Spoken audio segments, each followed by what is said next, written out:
companion. Greetings, mighty companion. Anna Kujawa here and Greg Quinn.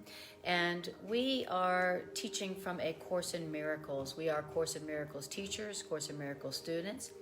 And we have been teaching and learning from A Course in Miracles for a long time.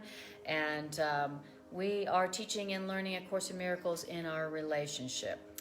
And we wanted to share with you how we are using A Course in Miracles to heal our relationship and transform our relationship with you.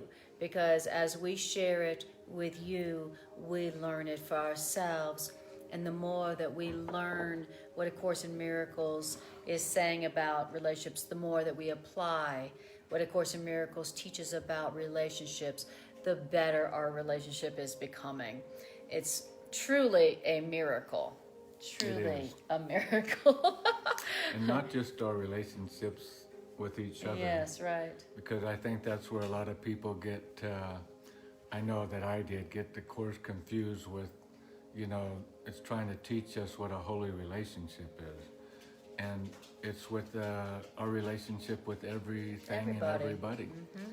Primarily our relationship with our Creator. Mm-hmm. To return to, as we've often heard in the past, our first love. Exactly. So.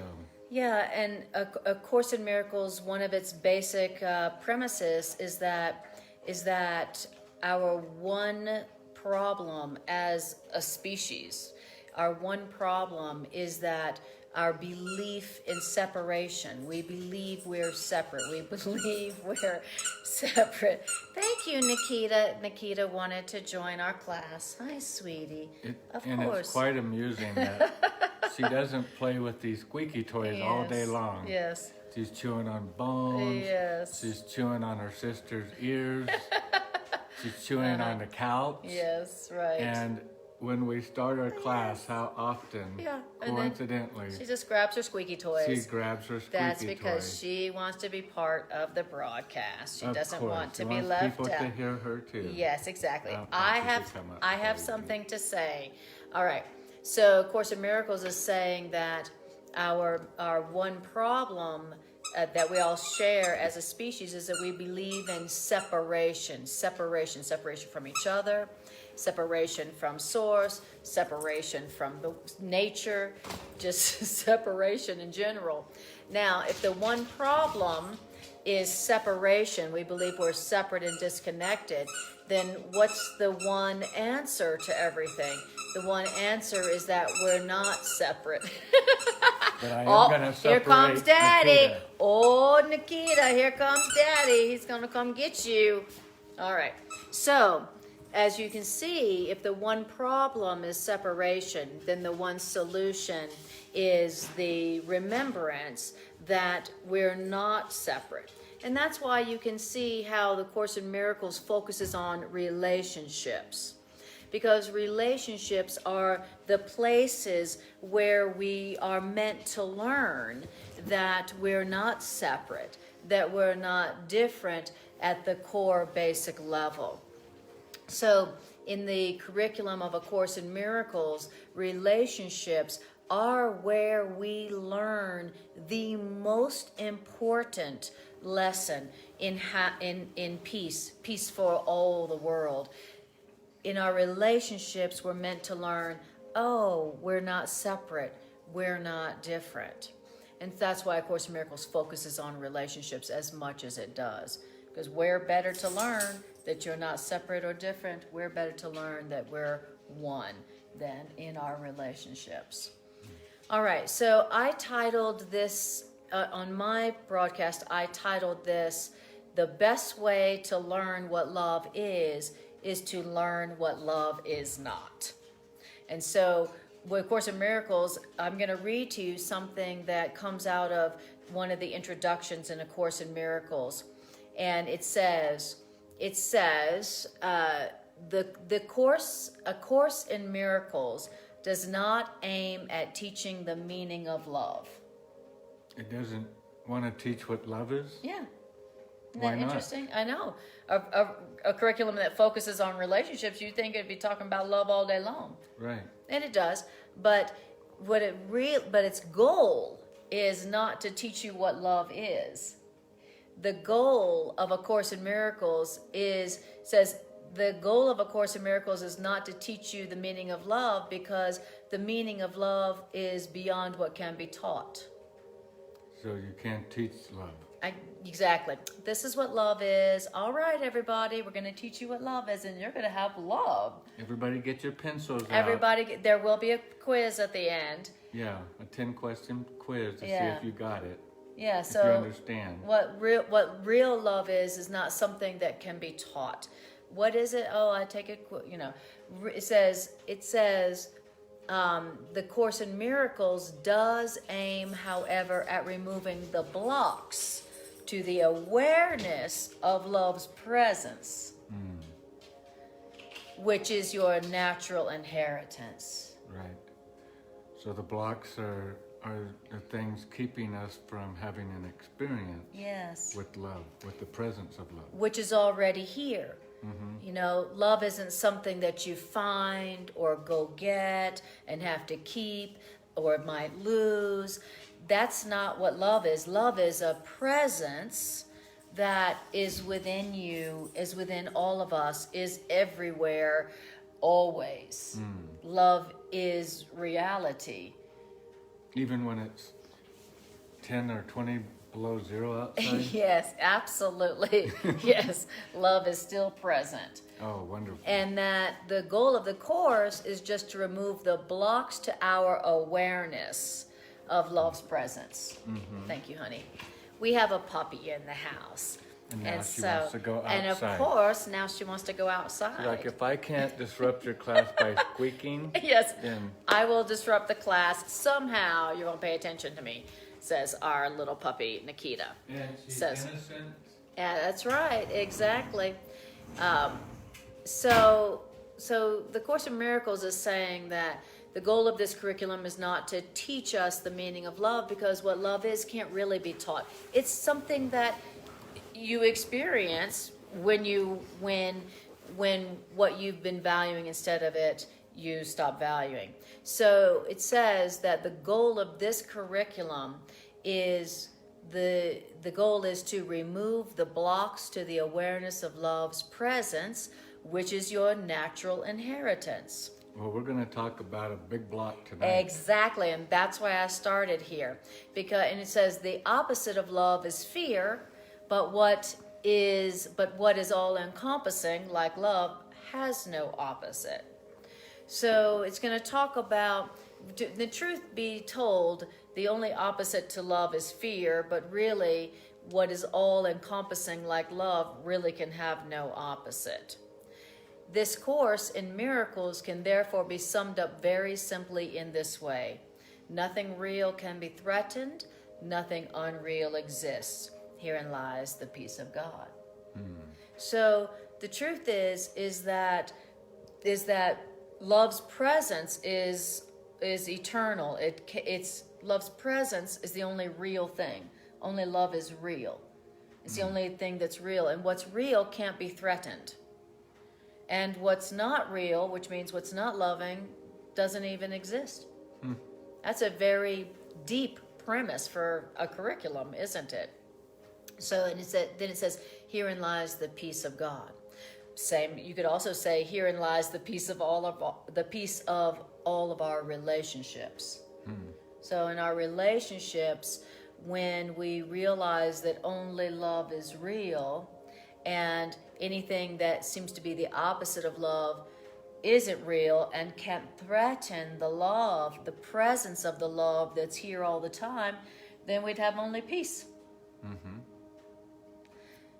That'd be nice to just experience only peace. Wouldn't that be amazing? It's what the world seems to always be praying for. We hear at the beauty pageants, what would you like? World peace. Just world peace. And it really is something that we all honestly would like to experience. Imagine a world where there's no war. Imagine a world where our children aren't going off and having to sacrifice their lives, both in other countries and our own countries, just for the sake of us, having peace, to be able to feel like we can live in peace. Right. And how wonderful of a world would it be if we didn't have to do anything for that. We just realized that we already have that. Exactly. And so what we're going to be looking at tonight is what are the blocks to the awareness of love's presence. Like there's a roadblock like in front of it? Right, exactly. So love is a presence. Love isn't something you get. Love isn't something you take. Love isn't something you find. Love isn't something you have to keep Or get. or worry about losing Or purchase. or earn. Love is a presence. And love is a presence that is all present. But many of us are not aware of it. But many of us are not aware of it. Because we have something blocking it. Yes, we have something blocking the awareness of love's presence. And so it says, and all you have to do is look at those blocks to the awareness of the presence of love that's here and there and everywhere. And then once you have allowed the removal of that block to love's presence, then you will experience only love's presence. No matter where you are, no matter what you're doing, no matter who you're with, no matter what you have, no matter what you don't have, no matter what people think about you. Wow, imagine that. Imagine being able to experience the awareness of love's presence, no matter what. No conditions, no exceptions, anytime, anywhere. How about that? Now that is true love, and that is true happiness. True meaning lasting. True meaning real, real meaning lasting. Okay? Whatever doesn't last, according to A Course in Miracles, isn't real. So if you've experienced a love that didn't last, A Course in Miracles says that wasn't real love. What's real is what lasts forever. And what God creates, according to A Course in Miracles, is like God, eternal. And so if it doesn't last forever, then it wasn't created by God, which means it's not real. So we are wanting to experience love and happiness that lasts, that isn't dependent on. Oh yeah, I know. Hey, sorry, baby. Okay, sorry. There's nothing here. Go on down. For some odd reason, I'm experiencing a block to awareness of love's presence right now. our dog is trying so hard to distract. To distract. Yes, she is. And that's one of our blocks to the awareness of love's presence is right now that our puppy. So, and I'm sure there'll be plenty more before the end of this broadcast. Wouldn't you guess? If we want there to be. If we want there to be. Maybe if we decided that we're not going to use it as a block to the awareness of love's presence, then maybe it won't. What a radical concept. All right. So we are going to talk about those blocks to the awareness of love's presence, which is our natural inheritance. Love is your natural inheritance. It's not something that you get because you won the lottery or you found your soulmate or you look right or you have enough money. Love is your natural inheritance. It's your natural state. So we're just trying to become more natural. We're trying to experience real love that is our natural inheritance. And we're going to read to you from the introduction and the annotated edition that Robert Perry wrote. It's a beautiful part, and it's called The Teaching. Are we going to start at the beginning, or are we going to start here? Well, we're going to read this sentence first. Okay. And what really happened this week is, this seems to be what happens on all of our classes and broadcasts, but especially I've noticed on Sundays. is during the week leading up to the Sunday broadcast, we usually have a theme that comes to Anna and I, and that theme will be, this is what's start whenever we open up A Course in Miracles and just start randomly reading. What happened this week is we were out on our hike here at Miracle Park, and we were talking about this subject of guilt. Yes. And how guilt works. And we were in such a heavy, deep conversation on this subject of guilt. Hello, Saki. It's good to see you hi, from Saki. Africa. Yes. And Mighty Companions. Yes. But Anna and I were in this deep conversation on guilt. Guilt. And then that evening, we before we went to bed, as we do sometimes, we decided, let's do a random number generator and just see what Spirit would have us know at this very moment. And we did random number generator, and it came up to section 18 and paragraph, or what is it? It was 18.8. Yes, But I don't remember what the name of that is. Something about It was called The Clouds of Guilt. the clouds of guilt. The Clouds of Guilt. Now, just coincidentally, we're out walking through the forest of Miracle Park, and we're in this really 45-minute to an hour discussion on the subject of guilt. And then we just coincidentally do a random number generator. Just coincidentally. And it comes up with the title of The Clouds of Guilt. Yes. And then from there through the week, it's just a subject. Everything we seem to open and read was just talking about guilt. How Yes. does guilt work? Yeah. What is guilt? What is guilt? What does it do? Right. How does it affect you? Right. And so it became quite obvious to us that, yes, I know you're from Liberia, but it is in Africa. I could have been really specific and given your address too, I guess. No. We're so Yes. glad to have you here, Yes, Saki, and we extend our absolutely. love to all the children and Saki's wife. to your wife. And it really does us well to know that your presence is here with us. Absolutely. So in any way, we've been really doing a lot with this subject of guilt.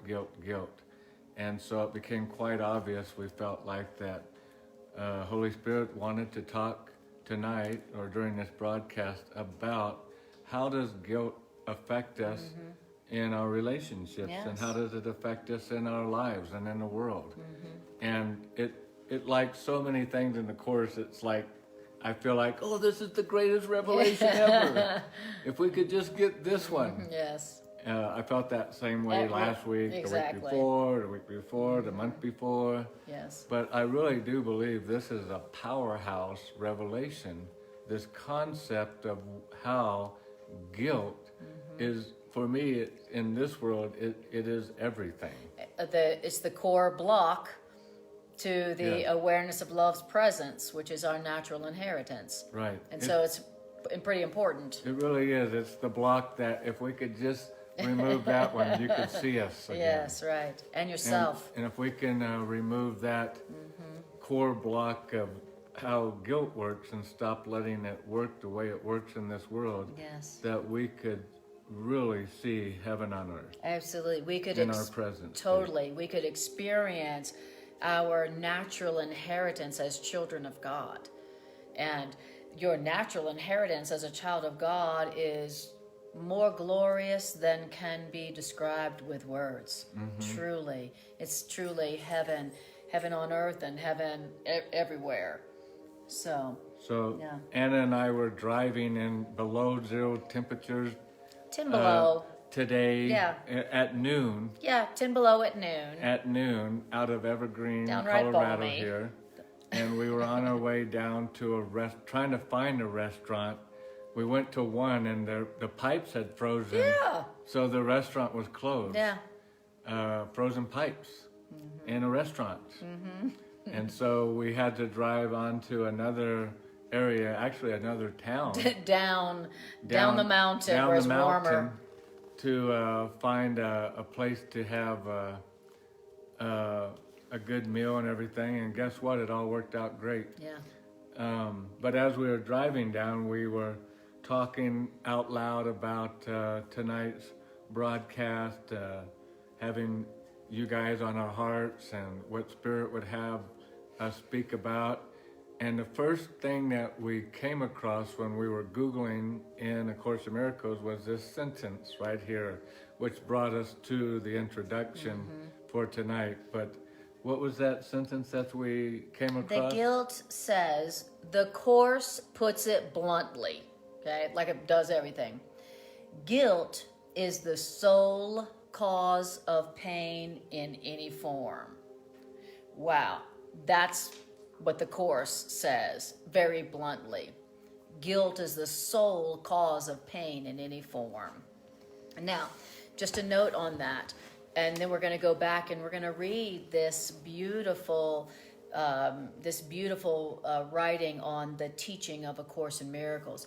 When it says that guilt is the sole cause of pain in any form, it is talking about our belief in guilt, right. not the reality of guilt that we were born into. Right. You know, our religious teachings have taught us you're born in guilt. You know, guilt's just part of who you are, and that's the reality.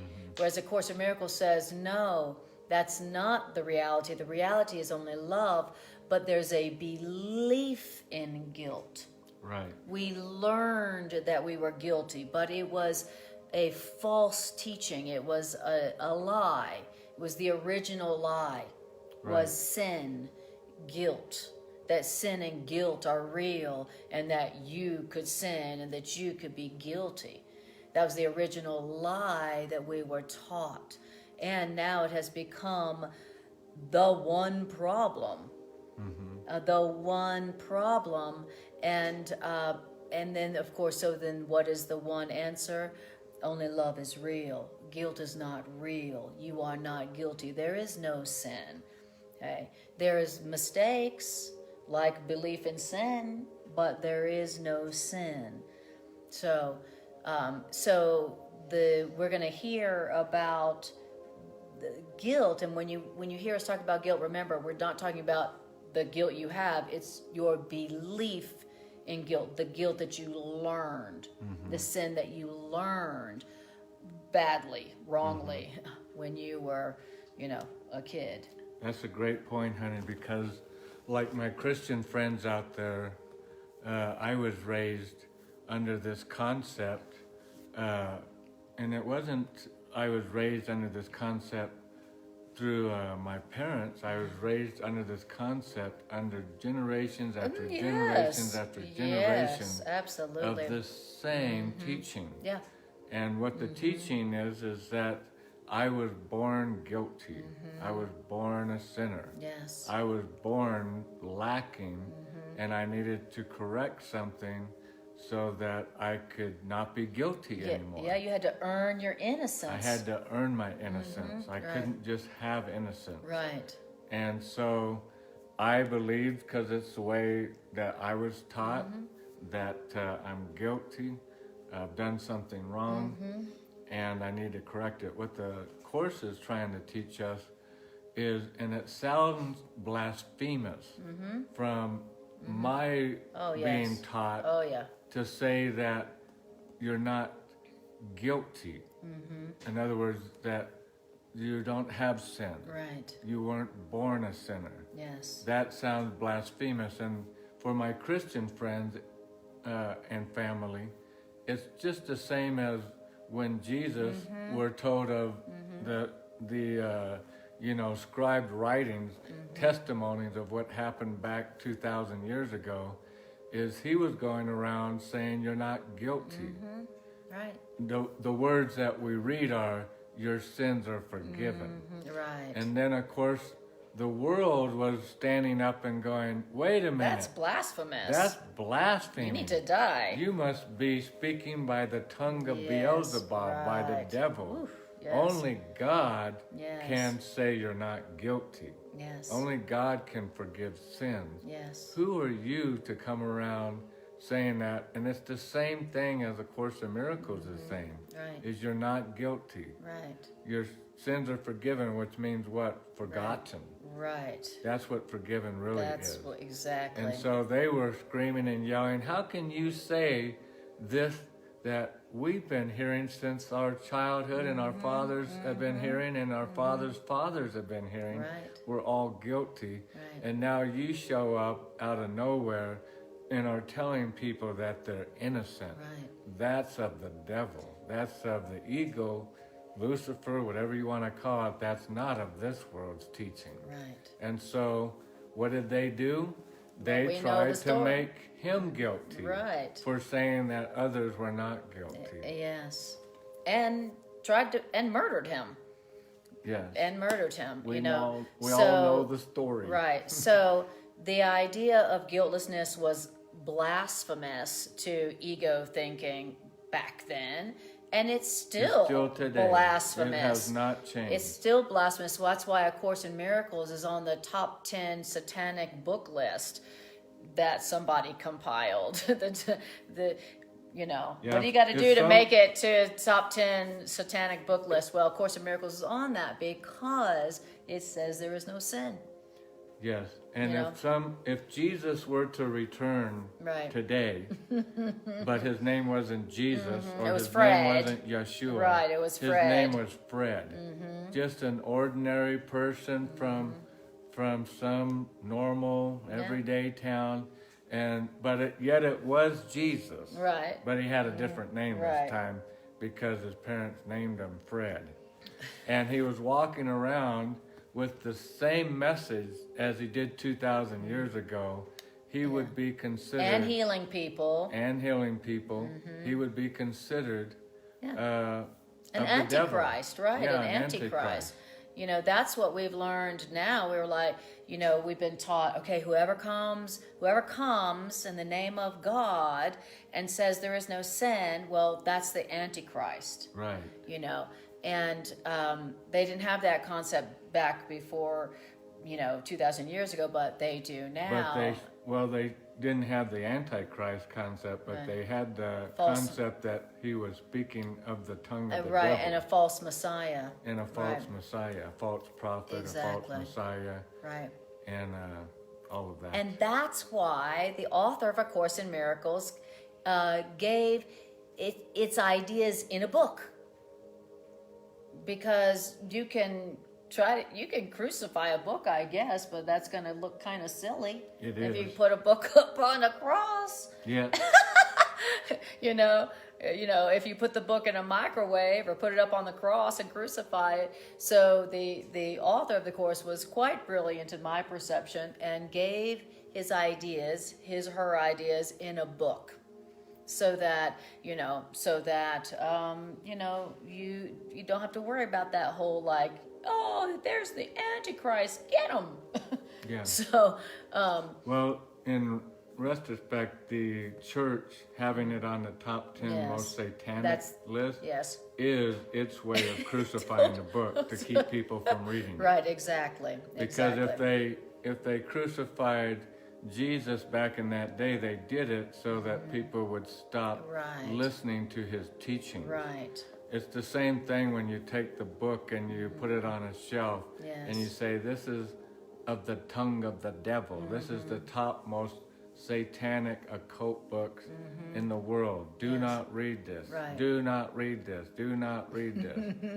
And you see what happened. Yeah. And so when Jesus came, they were doing the same thing. They were putting him on the top most satanic list and saying, do not listen to the teachings of this Yes. person. Right, exactly. Same thing. They're trying to crucify the author Yes. of these teachings. Right. Whether it's in a body or in a book, Or a it book doesn't or matter. whatever. Exactly. The world, the religious leaders, same thing as back then. It was the religious leaders that was trying to crucify the message, Yes. as it's the religious leaders that are trying to crucify Yes. this message That's in right. 2021 still today. Nothing's changed. Exactly. And why? All because the message here is there is no sin. Now, that doesn't mean that we don't all make mistakes. Obviously, we do. All of them, all the time. But what A Course in Miracles teaching is telling us is just because you make a mistake doesn't mean that you've somehow defiled your holiness or angered God or somehow done something that can't be repaired that's so offensive to God. Yeah, God's emotions are so sensitive. God's so sensitive and so vulnerable. That if you were to do something Like- that offended Yes, God, that yeah. God couldn't handle it and would have to burn you to death. God couldn't help himself but have to destroy you in hell forever. Not destroy you, to torture you, Yes. because you All right. can't die. Exactly. Great. Okay. Wow, that's really deep. But God is love. But God is love. Right. And so that's what A Course in And Miracles, all-powerful. what A Course in Miracles is saying. When A Course in Miracles says there is no sin, there is no guilt, what A Course in Miracles is saying is that there's nothing that you can do that can change eternal love. Mm-hmm. There's nothing you can do that can be more powerful than what God has created to be so. You can't kill God's creation. You can't change God's creation from something all-powerful and all-loving to something that is weak and, so in other words... Invulnerable. Exactly. Like God is vulnerable. Exactly. You can't change the truth. You can't change eternal love. You can't change love just because you did something with the body. And so that's what A Course in Miracles is saying, that sin is the idea that you can make a mistake that can rupture reality and God's love and God's reality. So, man, you bad, man. If you can do something that can cut God down and make God less than what God is, you bad, man. You're more powerful than God, which means you're God. Mm-hmm. And that's the whole goal of the ego. Yep. The ego's like, oh, you hurt God. You did something bad.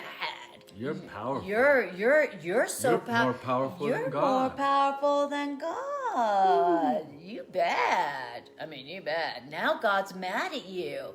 Now God wants to kill you. Oh, but we have a plan for that, says the ego in the form of our religious leaders over time. We have a plan for that. If you'll just let us control you and if you'll obey our laws, then we'll mediate on your behalf for God, and then we're pretty sure God will forgive you.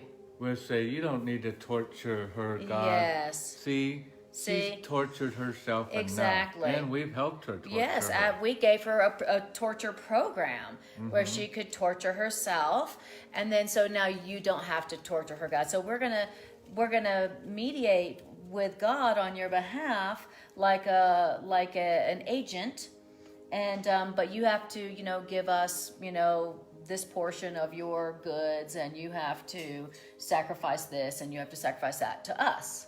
That's why many of our religious institutions are the largest landowners and richest institutions on earth. They came up with a good deal. Mm-hmm. That's a good deal, a good scam they came up with. Let's sell guilt and let's sell sin. Let's sell. What do they call them in the old days? Where you would give money to the religious institution, and then they would give you, redemption. I forget the word for it, but they were selling innocence. Mm-hmm. They were selling redemption. Right. Anyway, I can't remember the word, but wow, they've had quite the operation going. Yeah, they were selling doves in the temple. Yeah. And they were selling, lambs that have been approved as not having blemishes, so that they would be worthy to be given as an atonement and a sacrifice for your sins. Right, exactly. And they were marketing and merchandising guilt. From the temples. Yes. Right.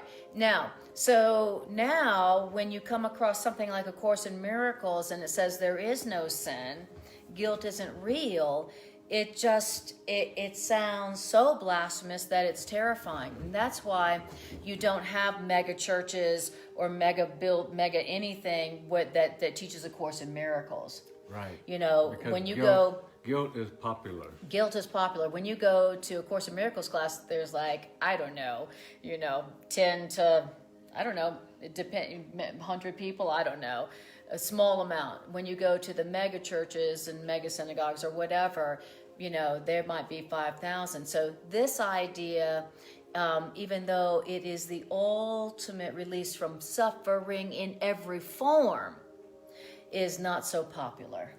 Well, we might have, if we have a Course in Miracles class, I've been to a lot of them, we might have 10 to 20 people. In person. Online, it'll be more, but... it might be more online, but after a full week of running the broadcast, it's not unusual to have between 200 to 400 people. But Watching. a church will have that in the front couple rows. Yes, right, In the first couple rows of a church in person. Yes. And but because we're so magnetized, drawn to the idea of we're guilty. Well, we're brainwashed. You know, people say, don't go to Course in Miracles, it's a cult. But I tell you what, the cult is the institutions that have brainwashed everybody in believing that they are guilty. Yeah. And that they need to sacrifice in order to earn their innocence. And that, we as a species, not just this religion or that religion or just the United States, as a species, we have been programmed and brainwashed to believe in sin, to believe that we're guilty and that we always need to sacrifice and feel sacrifice to God, who is what we've learned is the author of sin and guilt, that God made us that way. And God didn't make us that way, we're given a story. Oh right. Of how we came. One of our ancestors made themselves that way. All right. And so then now we are the seed of all of us that were created by God. I mean, who else would have created us? Did you create you? Did your mama really create you? Did she do all that inside of herself and make you and organize you and put you together? No.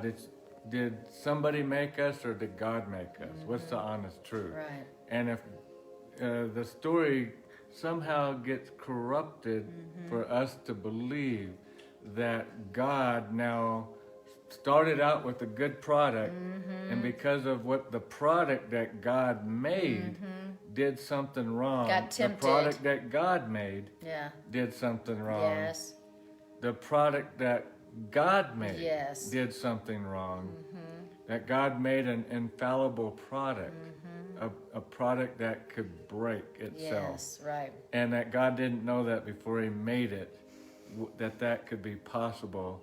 And so the product broke itself, and so all of the products now that God makes after the first product are broken. Yes.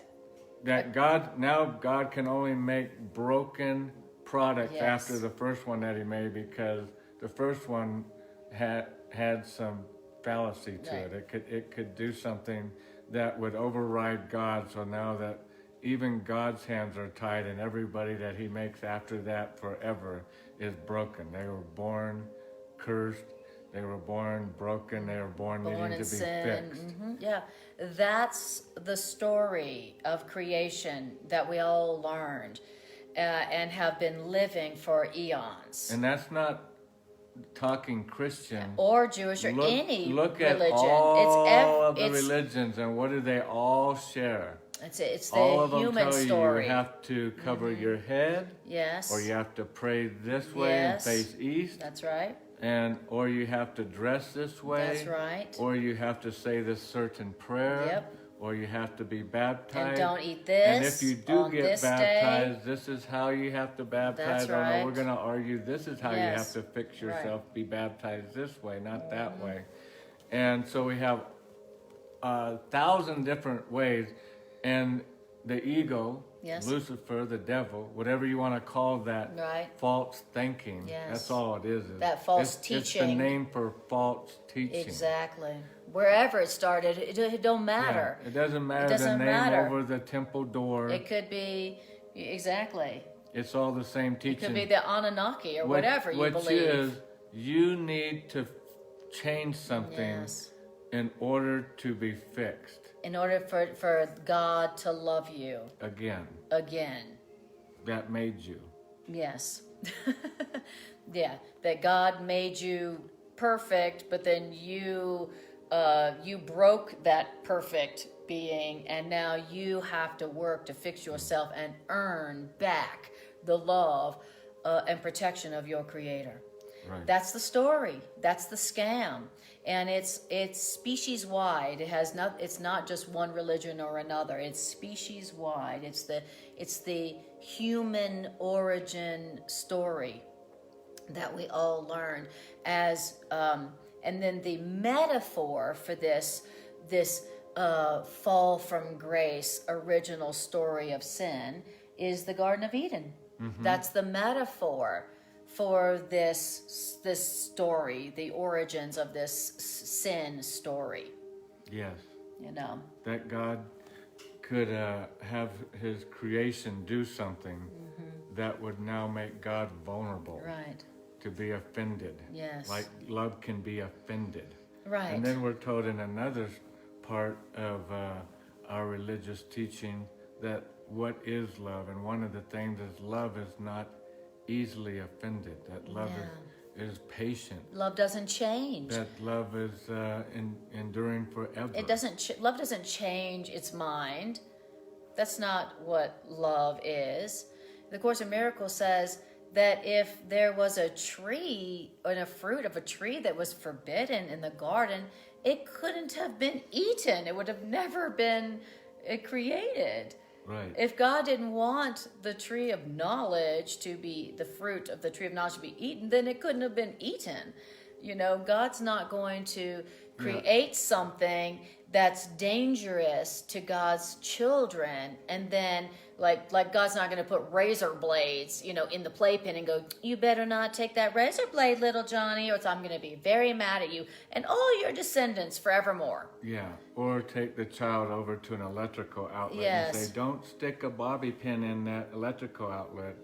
The loving parent would stick a plastic piece in it so that the child wouldn't do that, knowing that the child could even possibly do that. Yes. The parent's not going to sit down and have a conversation with the child, knowing how children are. Yes, exactly. That their curiosity would rise to want to do something that would separate them from their parent is utterly ridiculous. It's absolutely ridiculous. And that's what A Course in Miracles is teaching us, that the story that we learned, that is the beginning of the belief in sin, or the idea of sin and original sin, and all the sacrifice that needs to happen for God to absolve you. It's a story. The Course in Miracles says we were badly taught. We were badly taught. And now we are... the Course in Miracles is helping us to unlearn the bad story, the bad teaching that we learned, the false teaching. And baby, that's where these sayings come from. Unless you're born again, you can't enter the kingdom of heaven. Which would be to say, if you're born again, okay, now you're a baby again. And what do we do with babies? We teach them from the beginning. And we protect them. Right, and we protect them. Yes. And so unless you're born again, unless you're re-taught again, exactly. then you can't enter into the awareness of love's presence. That's exactly right. So when you get into the Course in Miracles curriculum, you are allowing for yourself a deprogramming. You're allowing yourself to be deprogrammed, just like people who are rescued from cults have to go through a process of deprogramming, where everything they've learned since childhood, they have to realize, oh my God, that was just a scam. That was never true about me. Oh my God. And that's what A Course in Miracles is. And that's why A Course in Miracles brings up so much resistance. That's why there's not millions and millions and millions of students or millions of people, because it's a very intense deprogramming curriculum.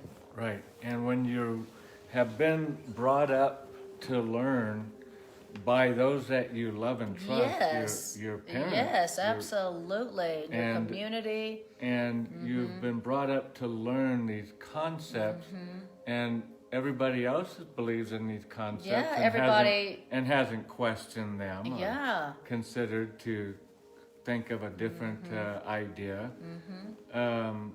Then it is frightening. Yes. Because you feel like I'm risking my eternity. Yes. Right. I could go to hell forever because I was I questioned. tricked by the devil, by these teachings that there wasn't no sin, and then only to stand before God and realize there was sin. Oh, darn it. And I did it wrong, and because I didn't figure it out right, Now I'm going to hell. now I'm going to hell for eternity because I was created, I was broken, and I didn't figure it out right, and I didn't want to go to hell, but I did because I just couldn't figure it out. Yes, exactly. And I went with this belief that told me that there was no sin, and they tricked me, doggone it. That guy that walked down the Sea of Galilee in that robe and said, your sins are forgiven. Yes. And I believed that message,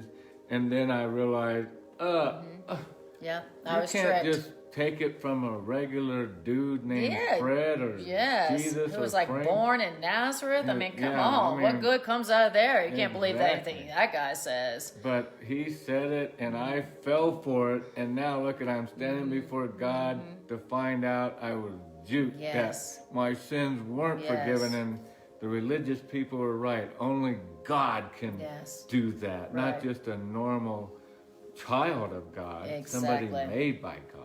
Right. God himself would have to be the one to do that. Exactly. And nowadays, there's this belief that's out there that is called, beware of the Antichrist. If somebody comes in the name of God or the name of Jesus and they say your sins are forgiven, we've been taught that you better watch out. That is the real devil in sheep's clothing. So we've been taught that when something like A Course in Miracles comes along, that's the ultimate Antichrist. Thank God, thank you, Course, that A Course in Miracles did not come in the form of a person. It came in the form of a book, because people have been taught to be on the lookout for the Antichrist in a person. So whoever this curriculum came from is a genius. So and I have to say hi to Jack Johnson real quick, because we have hi, Jack. been thinking of you guys down there in the warm weather. Oh, we're thinking about one of the most perfect weather places in all the world. But love you guys. Lovely to see you. Beautiful. We hope to see you again soon. Absolutely. So now we're going to read to you about A Course in Miracles, the teaching. A Course in Miracles is a teaching. It's a curriculum. It's a thought system. It's a complete thought system that is complete and consistent. And we're going to read to you about it, and it will bring us to that where we started with the sole cause of pain in any form is the belief in guilt. So it's going to bring us right to that point that we said that we were going to talk about. All right? That guilt is the sole cause of pain in any form. Yes. So in any form, in our relationships, whatever seems painful in our relationships, trying, enduring. And I'll tell you what, when we've had our fights and stuff in the past, Did that feel painful? Oh, it's excruciating. I would tell Greg, that's like torture. Yes. It was like torture. Yes. And so Not just painful, it torturous. always stems to guilt. Yes. You know, our fights are built around guilt. We may think it's something else, but it Yeah. always comes down to I felt guilty and then I projected that onto you. Yes. And then I attacked you. I attacked you because I was feeling guilty about something I didn't need to feel guilty about. It was something I could have said, oh, I've been mistaken because I don't like the way I feel. I gave love. I chose love I chose fear instead of love.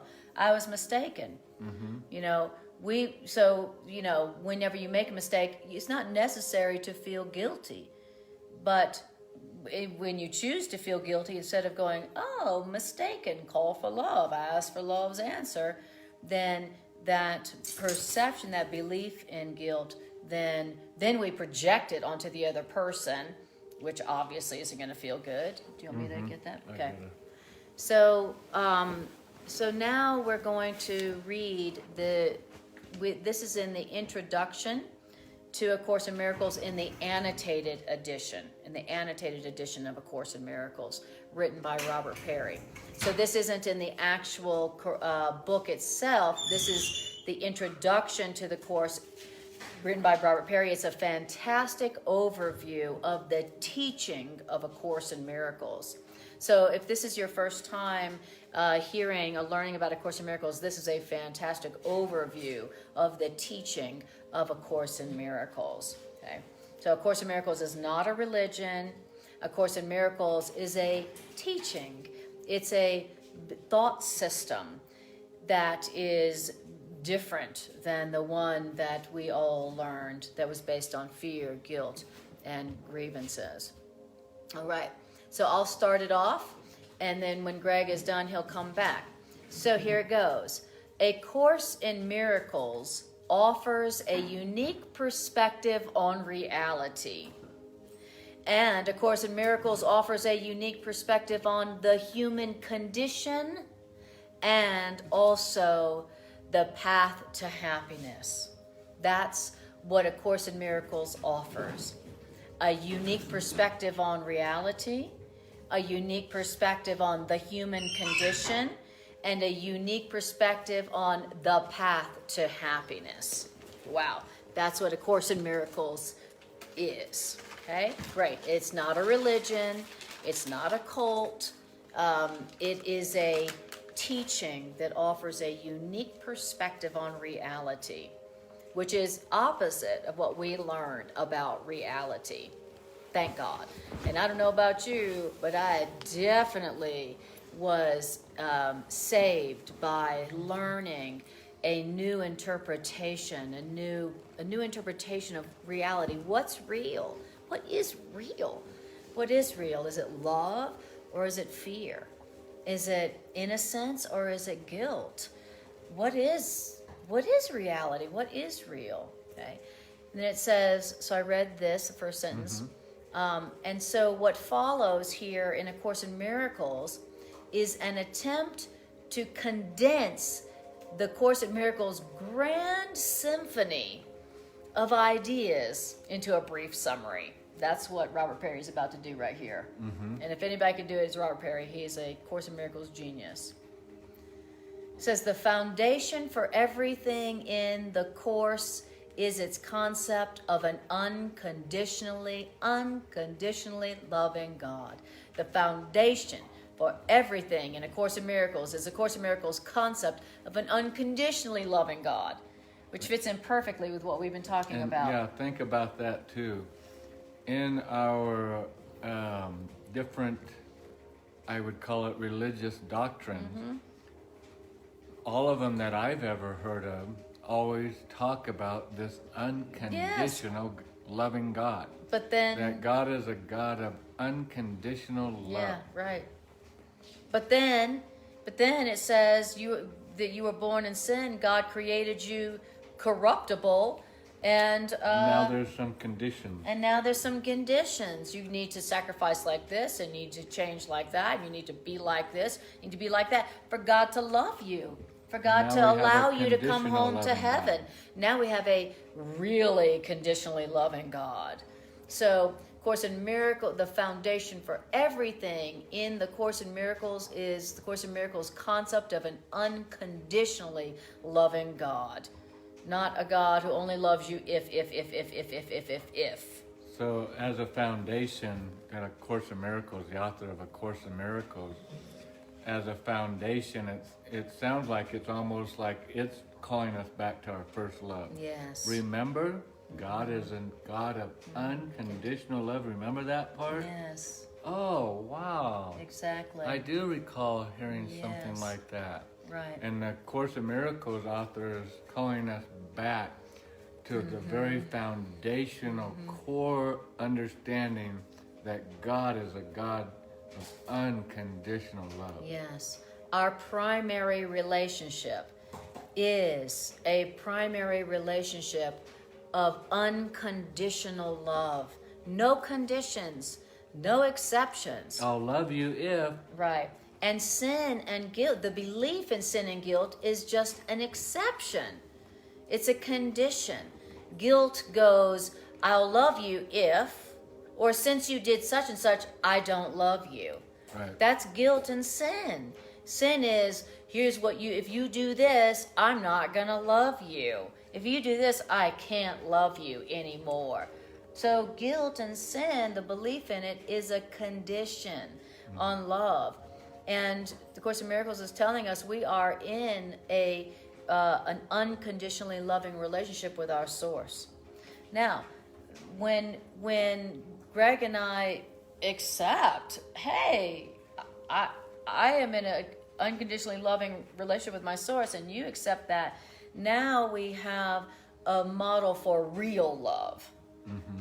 Okay, until Greg and I understand unconditional love that our Creator has for us, then Greg and I will never be able to have real love between us. The Course in Miracles says there is no love but God's. God's the author of love. So unless we are loving like God, we're not loving at all. We're just doing fear but calling it love. This is really dialing up a lot for me right now, because when Anna and I were going through some struggles some months ago, part of the struggle was this concept that if I express myself to her how I feel about things, or if I act a certain way, behave a certain way, or whatever, that Anna might leave me, that our relationship would be broken off. I would stop loving him. That I did something wrong, wrong enough to the degree that, you know, it would be like in our relationship unforgivable. Yes. And so now she's gone. Kind of like what we learned about God. And so that's exactly my point, is it is what we learned about God. Is sometimes we're taught that even if we make amends with God in our brokenness, that we can backslide. Yes. And then now I'm going to be brought back into having trouble with my relationship, and now my co-relationship is broken off with me until I make it right again, make amends with it. Well, one thing that has been healing my relationship, John, to have a healed relationship, is I'm learning more and more with Anna that I can make mistakes and even talk about them, and she's not going to tell me what an idiot I was and how she might leave me, and then make you pay for years to come. Years to come, because I told her, you know, what's going on. And then it makes me feel like, well, I don't ever want to share anything with her if I have made a mistake, because I don't know what the consequences are, and you might be gone then. So I'll just keep those secrets to myself. But what does that do when we do that? It makes us feel guilty. We don't feel unguilty until we can pray to God and tell God what we did wrong, and then we feel unguilty now because we were able to share what we felt guilty about it. Well, we've been taught when we do that, that God, love, says, it's okay, I forgive you. In other words, I forget. We still have a relationship. And when our relationship is becoming that more and more, we were just talking about this at lunch today. I was telling Anna how she's teaching me that I can be more and more open with her because I've learned, okay, the more that I feel like I'm sharing my mistakes that I make in life, this is what I did. And instead of getting slapped and beaten and the silent treatment, or now she's going to pull that out 2 weeks from now when we're talking and use it against me, that type of thing, that I'm learning that she's really trying to apply the Course and say, you're innocent, let's work our way through this, let's talk about it, let's figure it out so it's more peaceful for both of us. And then I'm like, oh yes, that's all I wanted to begin with, is to feel more peaceful Release for from both guilt, of us. right. Release from guilt. Exactly. And wow, you're actually willing to talk about this with me. And not punish me. And not punish me and help me and us work our way through this. It's really been amazing. And when it first started happening with you, I was feeling scared, like intimidated, because I'm not used to being this kind of openness with each other. And now I'm like, I just blurt out things to her like, this is what is on my mind. And without worrying so much, you know, the consequence of that kind of honesty. Exactly. And that's the basis of what A Course in Miracles calls the holy relationship.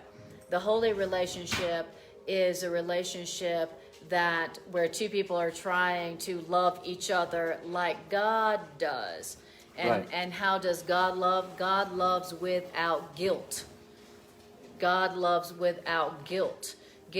God doesn't give guilt. Yeah, you don't go to God and say, this is what I did, and God goes, well, thanks for sharing, but you're still going to hell. Exactly, right. You're going to be tortured for that. Exactly. Well, right. I shared it with you, and I'm sorry. No, I don't care if you're sorry. Right. You're still going to be punished. I'm glad that you shared it with me. Right. And so we would be like, never want to share anything with God anymore. And that's how we've come to be. And so, we've all become afraid of God. We've all become afraid of God.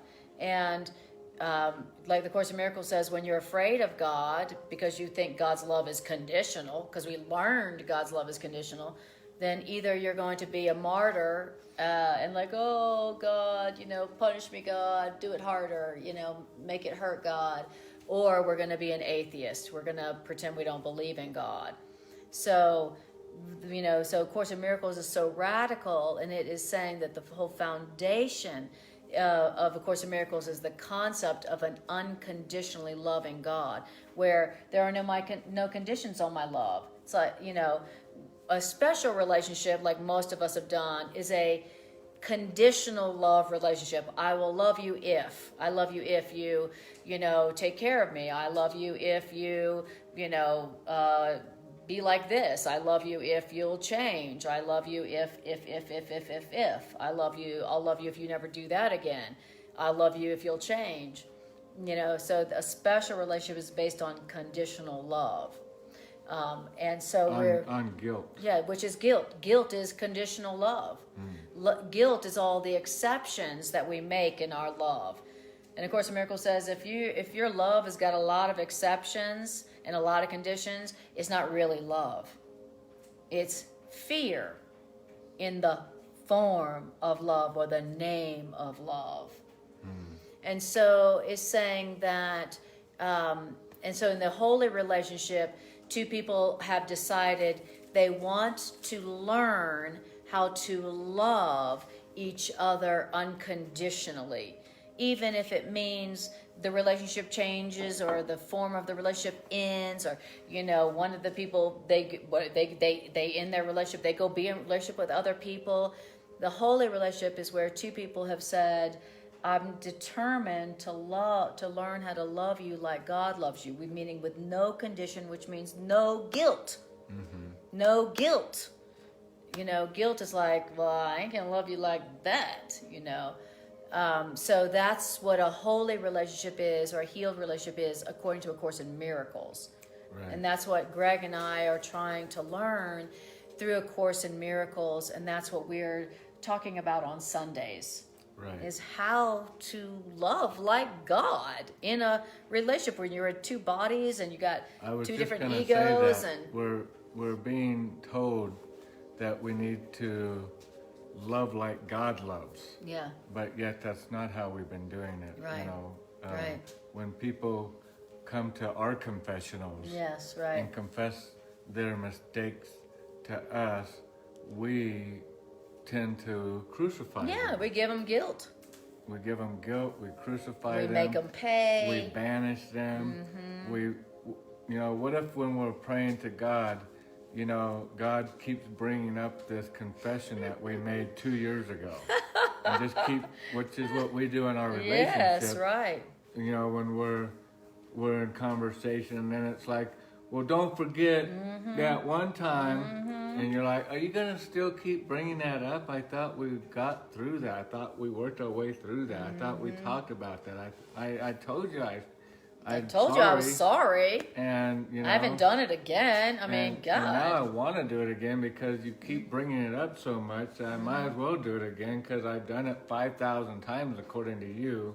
Because you keep bringing it up 5,000 times. Right, exactly. And that's how we tend to work our relationships. So we're not demonstrating how God operates at all. Which is unconditional love.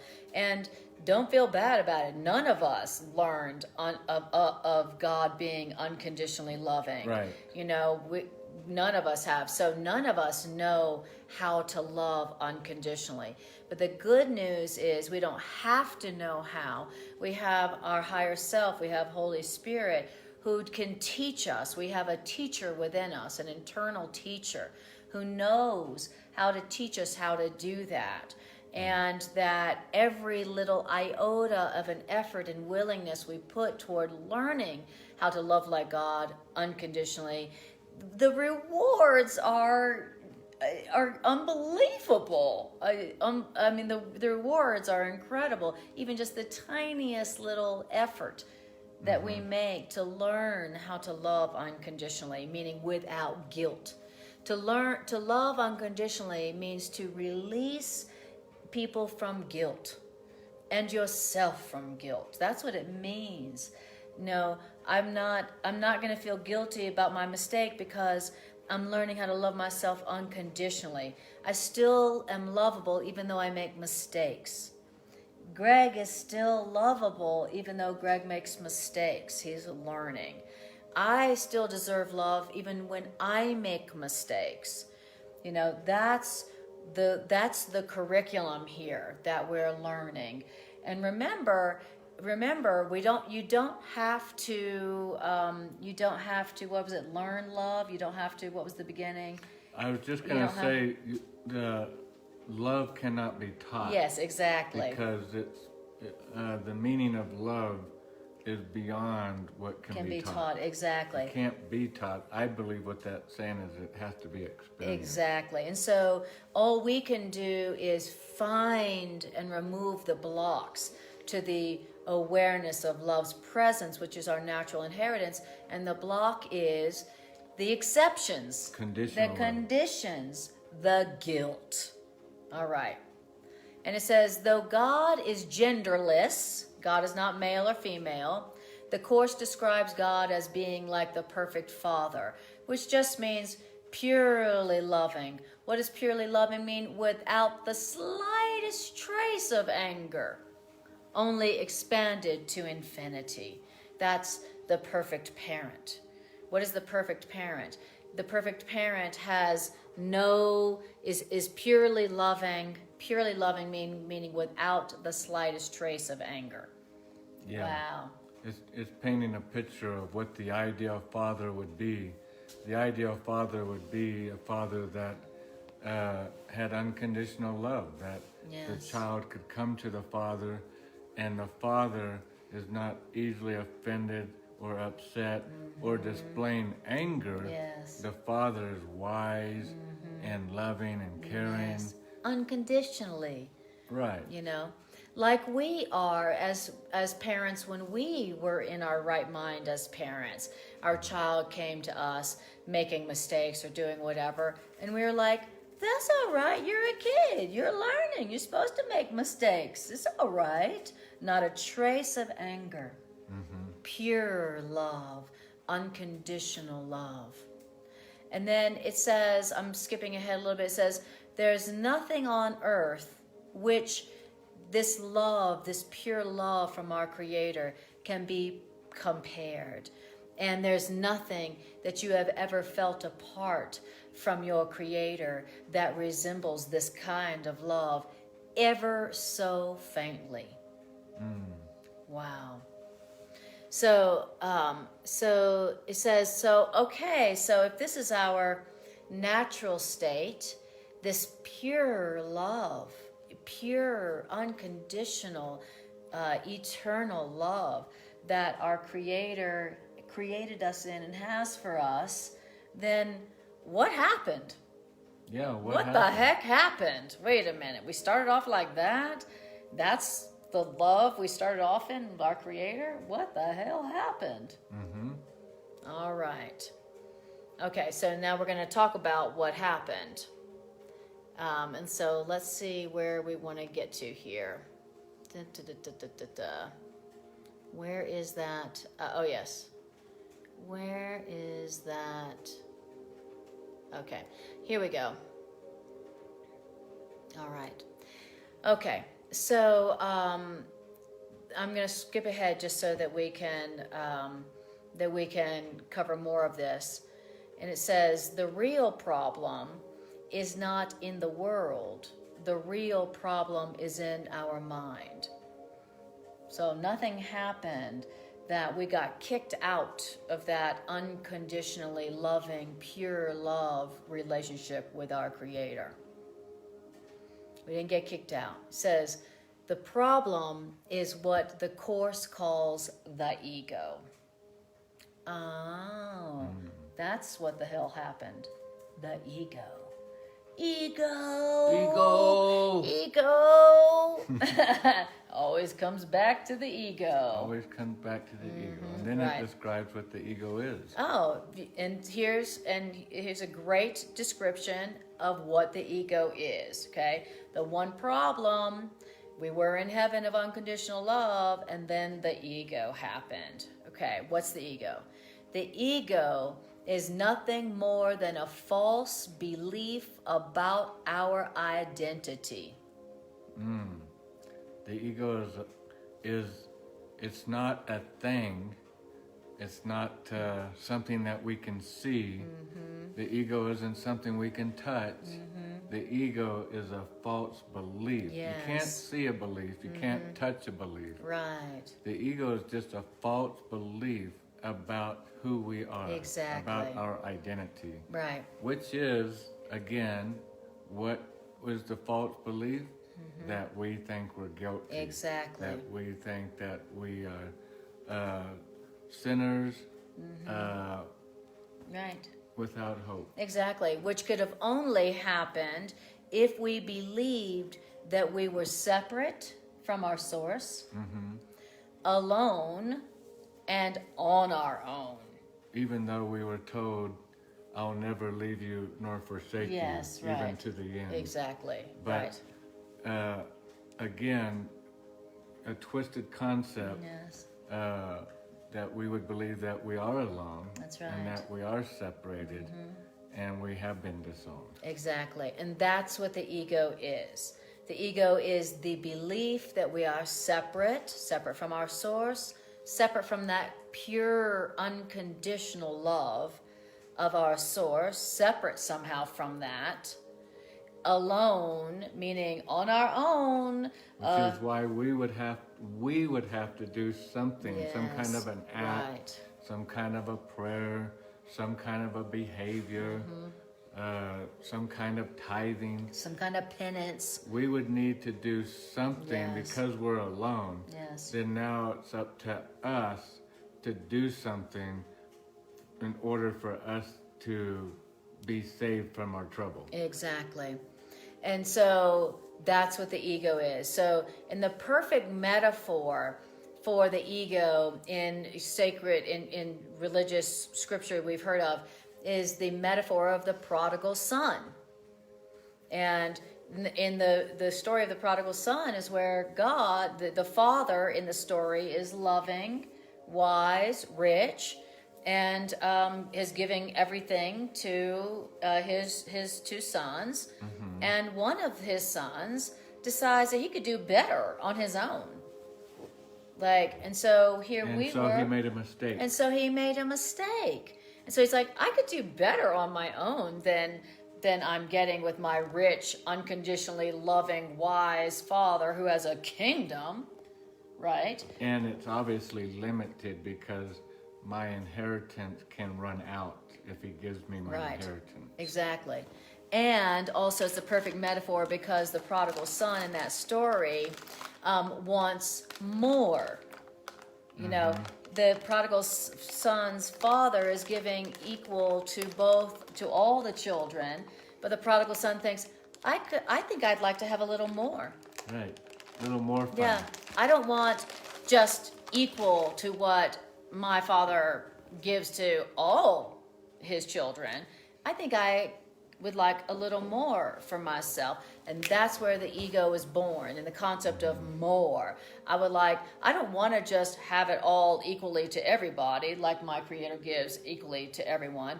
I want to have a little more for myself. I want to be special. And what's the end results of that kind of thinking and belief? You end up with nothing, with less. Just like the prodigal son ended up eating food with the pigs in the pigsty, right? The slop, okay? So it says that that's what happened, is that we were in heaven, in reality, experiencing the ecstatic heavenly oneness with this pure love, unconditional love with our Creator, and then a tiny, insane mad idea crossed our mind called, maybe I could have a little more for myself. Wouldn't it be fun to not be equal to Yes. to my Father, my Yes. Source, my Creator, Yeah. and everybody else? Yes. Let me experience something unequal. Let me have a little more than my Creator gives to all of creation, okay? And then we forgot to laugh. It says a tiny mad idea crept in and crossed our mind that we forgot to laugh at, the whole more concept. You know? Or I like to think of it as the whole concept of unequal. Yes, inequality. And so we did get to experience our heart's desire Yes. of unequal to having everything. Yes. Would only be to have the opposite of everything. Yes, right. Which is nothing. Instead Exactly. of life eternal, you have death. Right. Instead of complete wholeness, you have sickness and you have health issues and all these other things. Yeah. That is what it is to be unequal to having everything Right. equally with everybody. And that is the ego. The ego is the belief that we are separate, alone, and on our own, and that maybe we could have a little bit of more than our Creator has given to everybody else. And the Course says the ego doesn't care whether it's more abundance or it's more pain. It doesn't care if it's more love or more pain. It's just more of something is what the ego is about. That makes us unequal Yes, to exactly, everybody else, which exactly. makes perfect sense for this next sentence. Exactly. And so really what we're saying is that the ego is egocentric. What does that mean? That means that the ego's basic mode is attack. That's the ego's basic mode. That's the ego's purpose. That's the ego's language. That's the ego's mode. Both in the form of attack thoughts like judgment and condemnation, or attack in the form of attacking behavior. The basic mode of the ego is attack. Attack for what? Getting more of something, inequality. And egocentric means self-centered. Yes, That right. one is only Yes. thinking of one's own self. Exactly. And More for me. And the ego being egocentric, that's what unequal means, is you're not thinking now of the whole. Right. You're thinking self-centered. Exactly. Of me only. I Yes. want to experience something myself For that me. nobody else is experiencing, and that's what will make me feel supreme or different, or the unequalness will make me different, and that difference will make me somehow experience some kind of supremacy, Or because security. everybody else is not experiencing that. Right, exactly. I'll be special. Right. Yeah, exactly. And to experience that, we would have to do what is not being experienced in heaven, which would be to attack. Exactly. In heaven, there is no attack. Yes. There's no need to attack. Yes, right. There's no lack. There's no lack. There's no death in reality in heaven, and so there's no need for attack. There's no reason for judgment. There's no reason for condemnation. Right. There's no reason for attack thoughts. That's right. All of these Or things attacking behavior. are not heavenly attributes, Exactly. which makes you different or unequal, or somehow you think you're elevated, you've supremed yourself out of heaven. If you are different than everybody is in heaven. None of them Exactly. attack. Right. So how can I experience something different? Yeah. I'll attack. Very good. Exactly. How can I experience something different? Heaven doesn't judge. Nobody judges anybody in heaven. Yep. There's no need to judge. Exactly. I'll judge. Right. I'll make my own kingdom. Oh, well, aren't Nobody you special? Aren't you?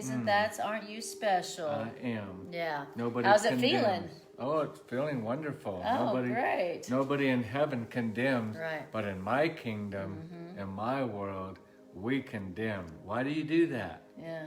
Well, because we need to be different than Yes. equality of heaven, how heaven does it. They don't have condemnation, so the only way I can build my own kingdom is to build something different, or I can't experience anything different. Right. I'd just be equal to everybody else. Right. And so these are all the things that we have to do. Attacking behavior, Yeah. all of these are attributes that are not found in heaven. That's right. And so the ego is the belief that you are separate, alone, and on your own. Because unless the only time that you would feel a need to attack is if you felt like you were alone and on your own. Right. You have to defend yourself. Exactly. And in heaven, again, that's another attribute that would make you different from heaven, because nobody in heaven feels alone. Exactly. No one in reality feels alone. Nobody in heaven feels separate. Exactly. How can you be in heaven with God, Right. all of the angels and all of that which heaven is, and feel separate? Exactly. Reality, according to A Course in Miracles, is unity, where everything is one. There's only union. There's only one love, one truth, one life, one joy, one spirit, one universe. Reality is unity. And so the ego was a tiny, mad, insane idea that we forgot to laugh at, that we could somehow be separate from the universal oneness. Yeah. That The God- universal oneness. That we would be so powerful. Oh, that yeah, we could break away. We could separate Oh, yeah. ourselves From the from Creator. from the eternal oneness that is reality. Wow, that's pretty. And now we're alone. And on our own, and scared. And we have to figure out our path back. And if had- we don't figure it out Yeah. right, Right. Now that we're alone and on our own because we somehow separated ourselves from the universal unity, now we have to figure out how to protect ourselves, because everybody knows that something separate and on its own is vulnerable. You know, a child separated from the unity of its family is a vulnerable child, right? And weak. And weak, We exactly. heard this story today about an elderly woman that got carjacked. Yes. That she was getting in her car at 7-Eleven, and apparently somebody pulled her out of her car seat onto the ground, and her purse was in the car, and they jumped in and took off. Why? Because she's vulnerable, Right. separate, and alone. Right. Nobody else is there to help her. Right. And so she's vulnerable. And so that belief that you are on your own and alone and vulnerable is a belief. It's a false belief. And this false belief has a name, and it's called the ego. So that's what A Course in Miracles means when it talks about the ego. And this ego, this belief that I'm separate from the universal oneness, is the source, this ego that can only stay alive through attack. This is the source of all of the trauma, drama, pain that we experience in life and in our relationships. Okay, oh, ego.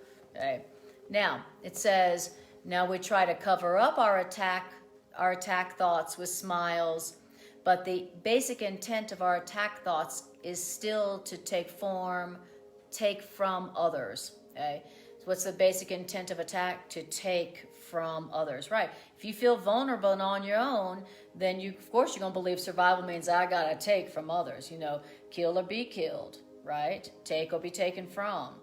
So that's the basic intent of our attack thoughts. I better get them before they get me. I gotta get from them in order to have something, in order to be safe.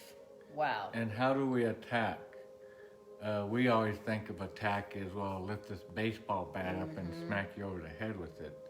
But the ego, of course, being that the ego is not something, again, physical that we can touch or feel. It's an idea. Or see. It's an idea. It's a belief. All it is a belief. Yes. Just like, as you were saying earlier, it all originated from the Garden of Eden. It came to Adam and Eve in an idea. And an Whispering. idea. An idea. Did God really say you couldn't partake of any of the trees in the Garden of Eden? Let's see. And that's not what God said. It started right out the gate with twisting what God said. Exactly. And why? To enter into conversation about something. Yes. So the ego doesn't come and physically attack, but it does attack. And how does it attack? Through our mind. And we talked about this week. There's a powerful, this is throughout the Course, but there's a powerful sentence in the Course that talks about perception has the power. Perception has the power to make whatever the mind desires to see. Yes. So if the mind desires to see I'm guilty, because that's what we've been taught, If your mind believes that. then perception has the power to make whatever we desire to see the mind. And so that's why the ego comes to the mind. It's because a if belief. it can get the mind to believe anything, then perception has the power to make whatever the mind believes and desires to see. Right. It's a belief. Whatever the mind desires to believe, to see, perception has the power to make it. And so when the ego is trying to attack the children of God, it does it by coming to me, and it will give me a thought of how you're guilty, and now, okay, that's how I'm going to attack you. Right, exactly. And it says on here, attacks with smiles. Yes. It sounds like we're trying to be helpful. I had this happen with Anna today, and I almost hate sharing it. I'm not going to share it. But Share it. I'm not going to share it. Share. But what it was is we were hiking, and during our hike, this thought came to me to say to her, And I almost said it. I heard the thought. It sounds so natural, so innocent. So innocent. And I would only be saying it to her Smile.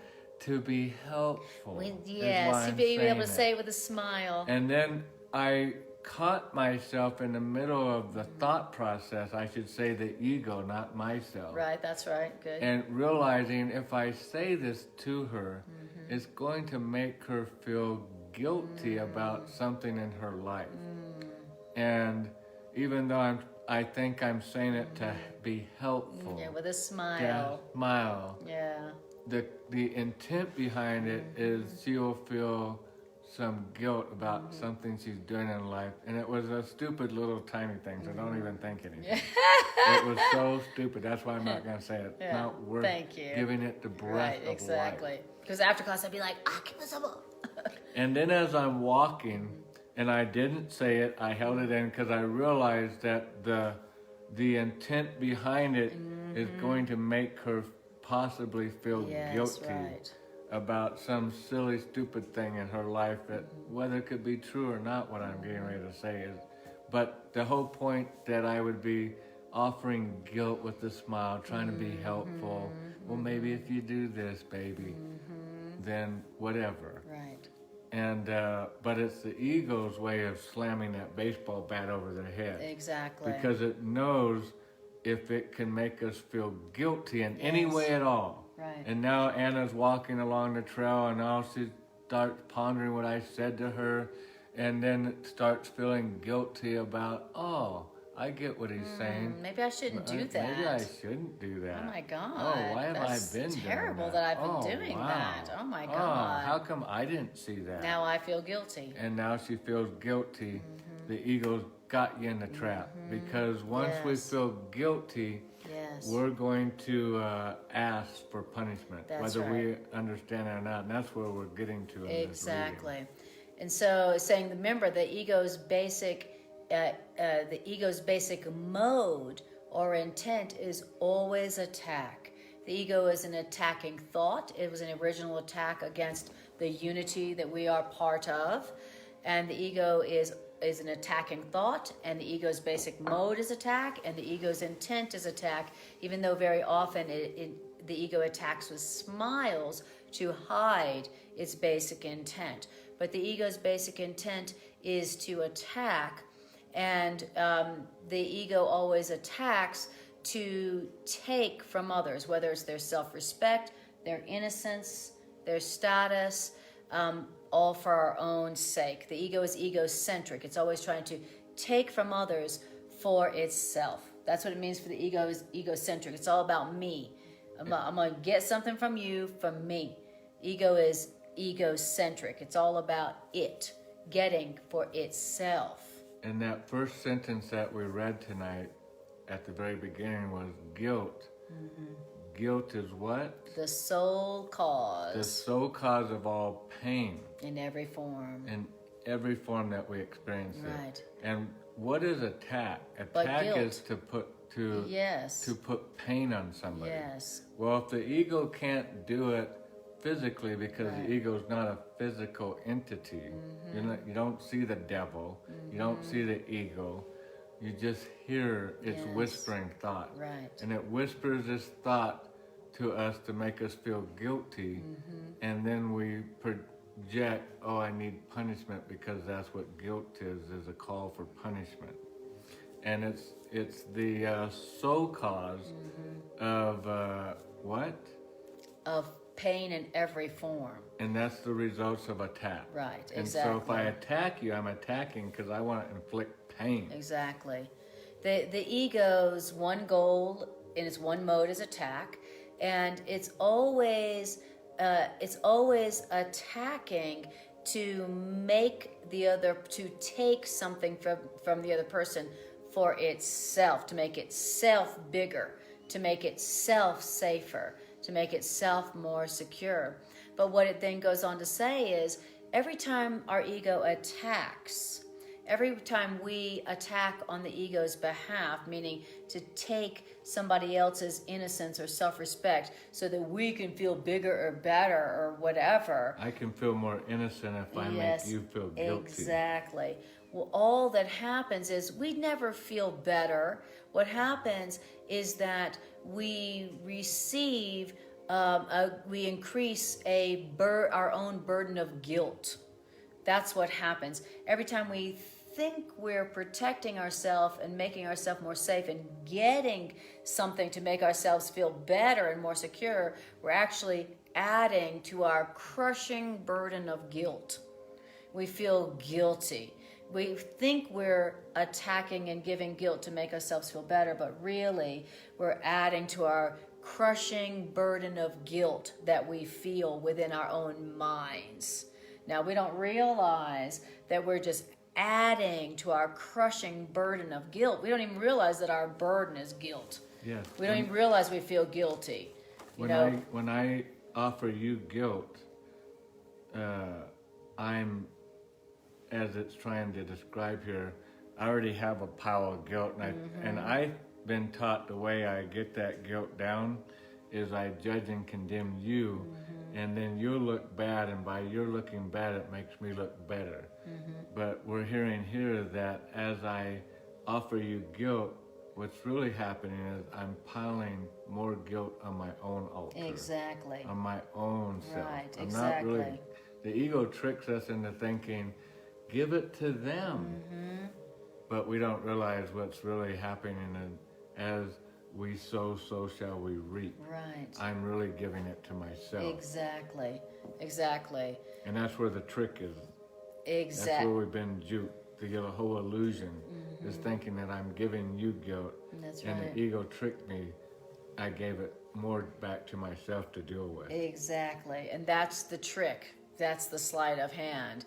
And it says that over time, that burden of crushing guilt that we're accumulating every time we attack somebody, every time we give someone guilt, we're attacking them. We think we're making ourselves, so much lighter and freer and more innocent.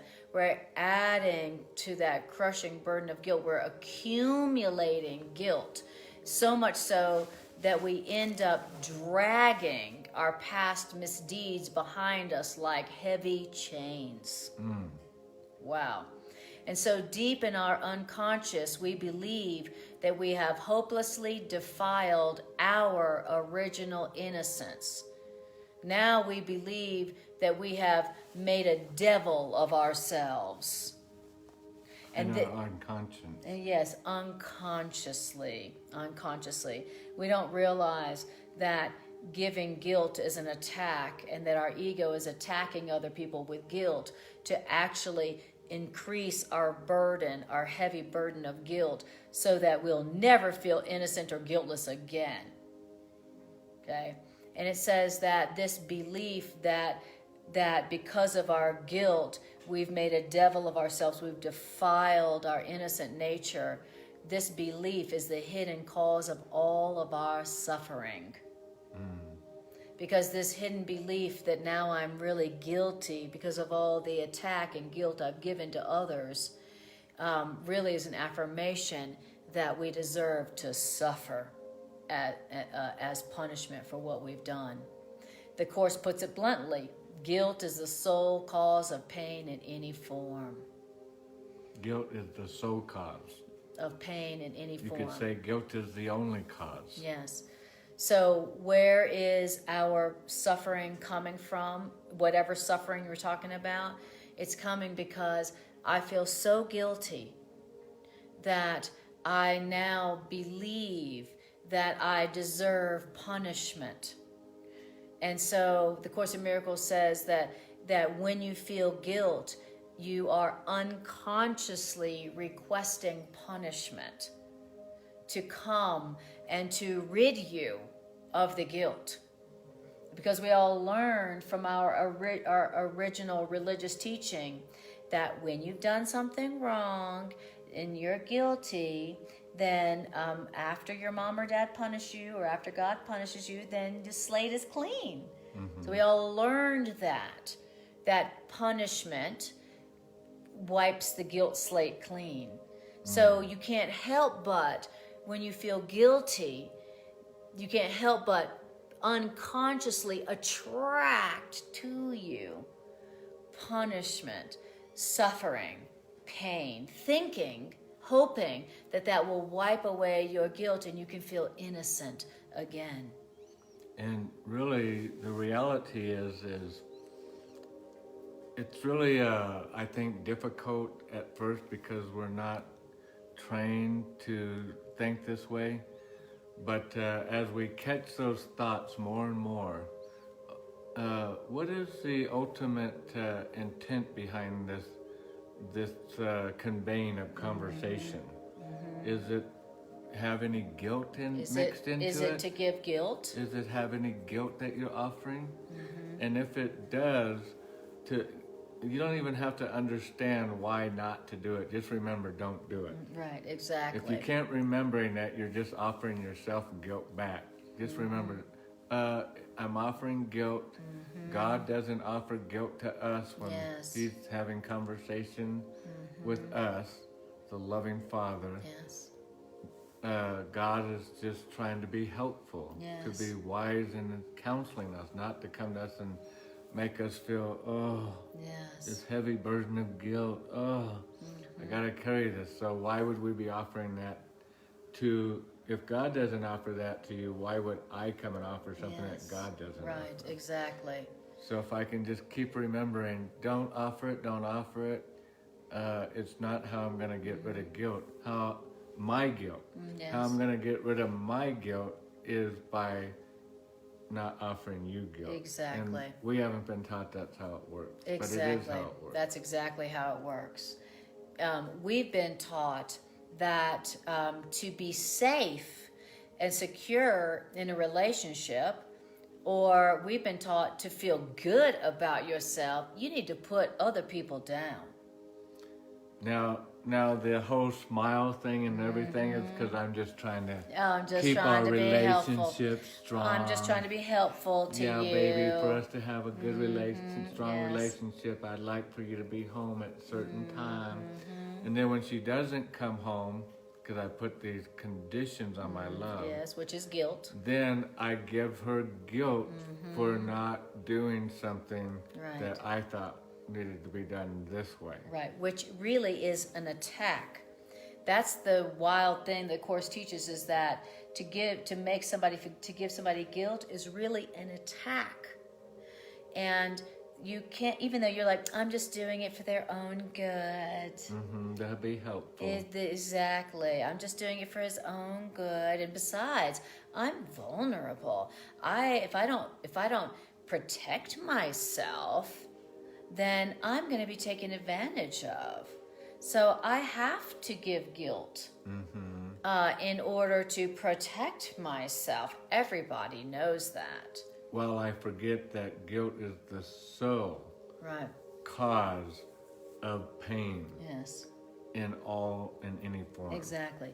Because even though my ego's telling me, oh, you can give guilt to Greg because you need protection because you're on your own and you're alone. And so it's only for the good of Greg and you're only protecting yourself. What's happening is if I give Greg guilt for any reason, what's going to happen is that I'm going to walk away and my feeling of guilt is going to get stronger. I'm going to feel more and more defiled because I with attacked guilt. my brother. Because I attacked my brother. I gave him guilt. And yeah, my ego told me I had a very good reason for it. Of course. You know, if you don't protect yourself, you'll be taken advantage of, like people in your past. Even though my ego is telling me, you should do that. It'll make you safe. It'll make you feel better about yourself. Of course the ego is telling me that because the ego lives on attack. My ego can't live without attack and guilt. My ego is guilt. Right. Because my ego, it was the original attack on God. And so even though my ego's like, you're totally justified, you need to do that to be safe, and you can't let people take advantage of you, I walk away and I feel more guilty. Oh my God, I just attacked my Savior. I just attacked the one that I said I loved. And so now my guilt burden is more crushing. And now, unconsciously, unconsciously, I feel like I deserve punishment because I attacked my brother. Exactly. And so my mind, whatever it desires to see, unconsciously, all of a sudden, quantum physics comes a reality. That's right. And all of the atoms form in the way that they're supposed to form, and presents perception the way my mind desires to see it, which is a call for punishment. Yes, because exactly. I know that I've attacked my brother, either secretly or openly, by giving them guilt. Exactly. And because I've attacked them, now my mind desires punishment on myself. Now I believe I deserve punishment. And the ego's sitting over there snickering and laughing, going, it worked again. I just got her to beat up herself. Yes. And how did I do that? By beating up her sibling. Oh my gosh, I'm a genius. Yes.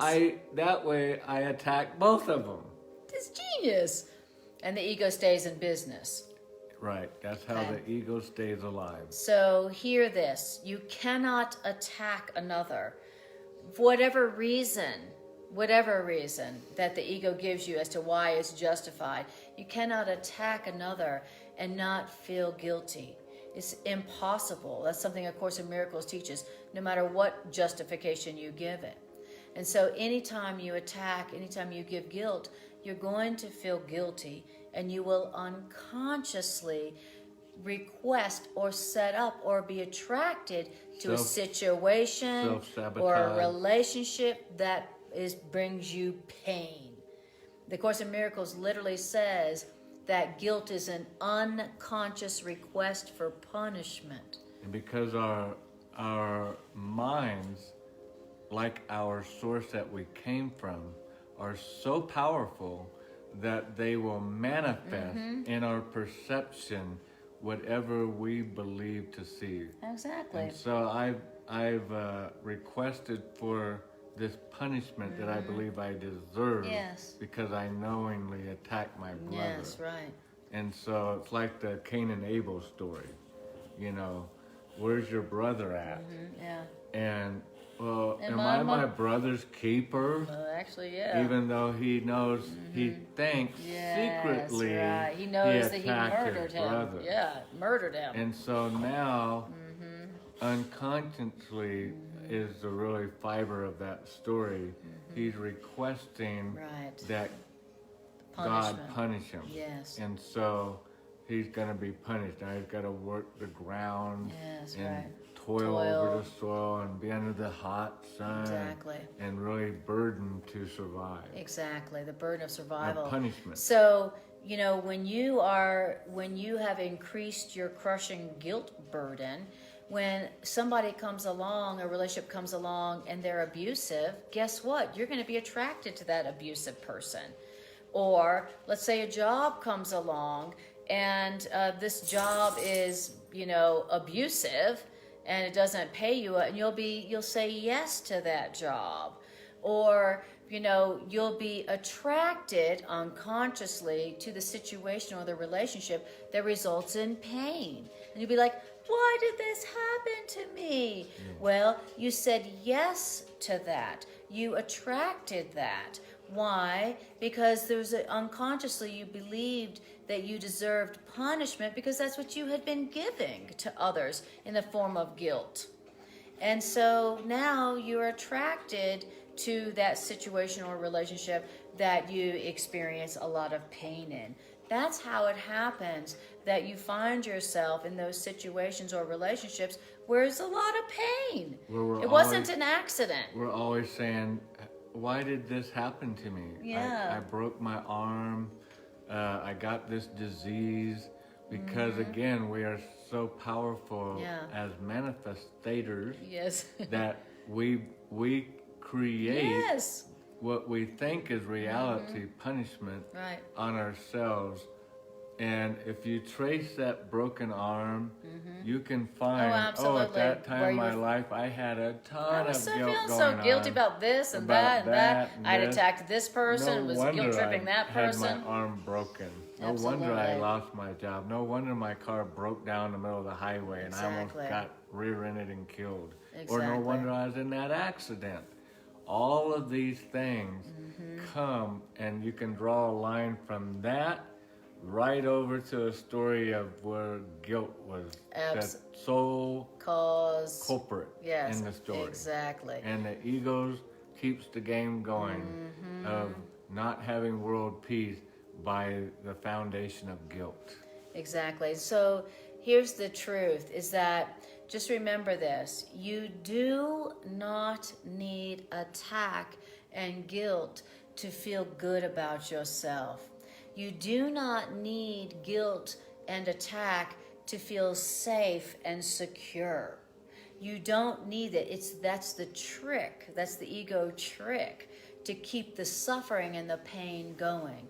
What you need for love and abundance and safety and joy and a wonderful relationship is to not attack, to not give guilt and use guilt, whatever the excuse, the justification the ego is giving.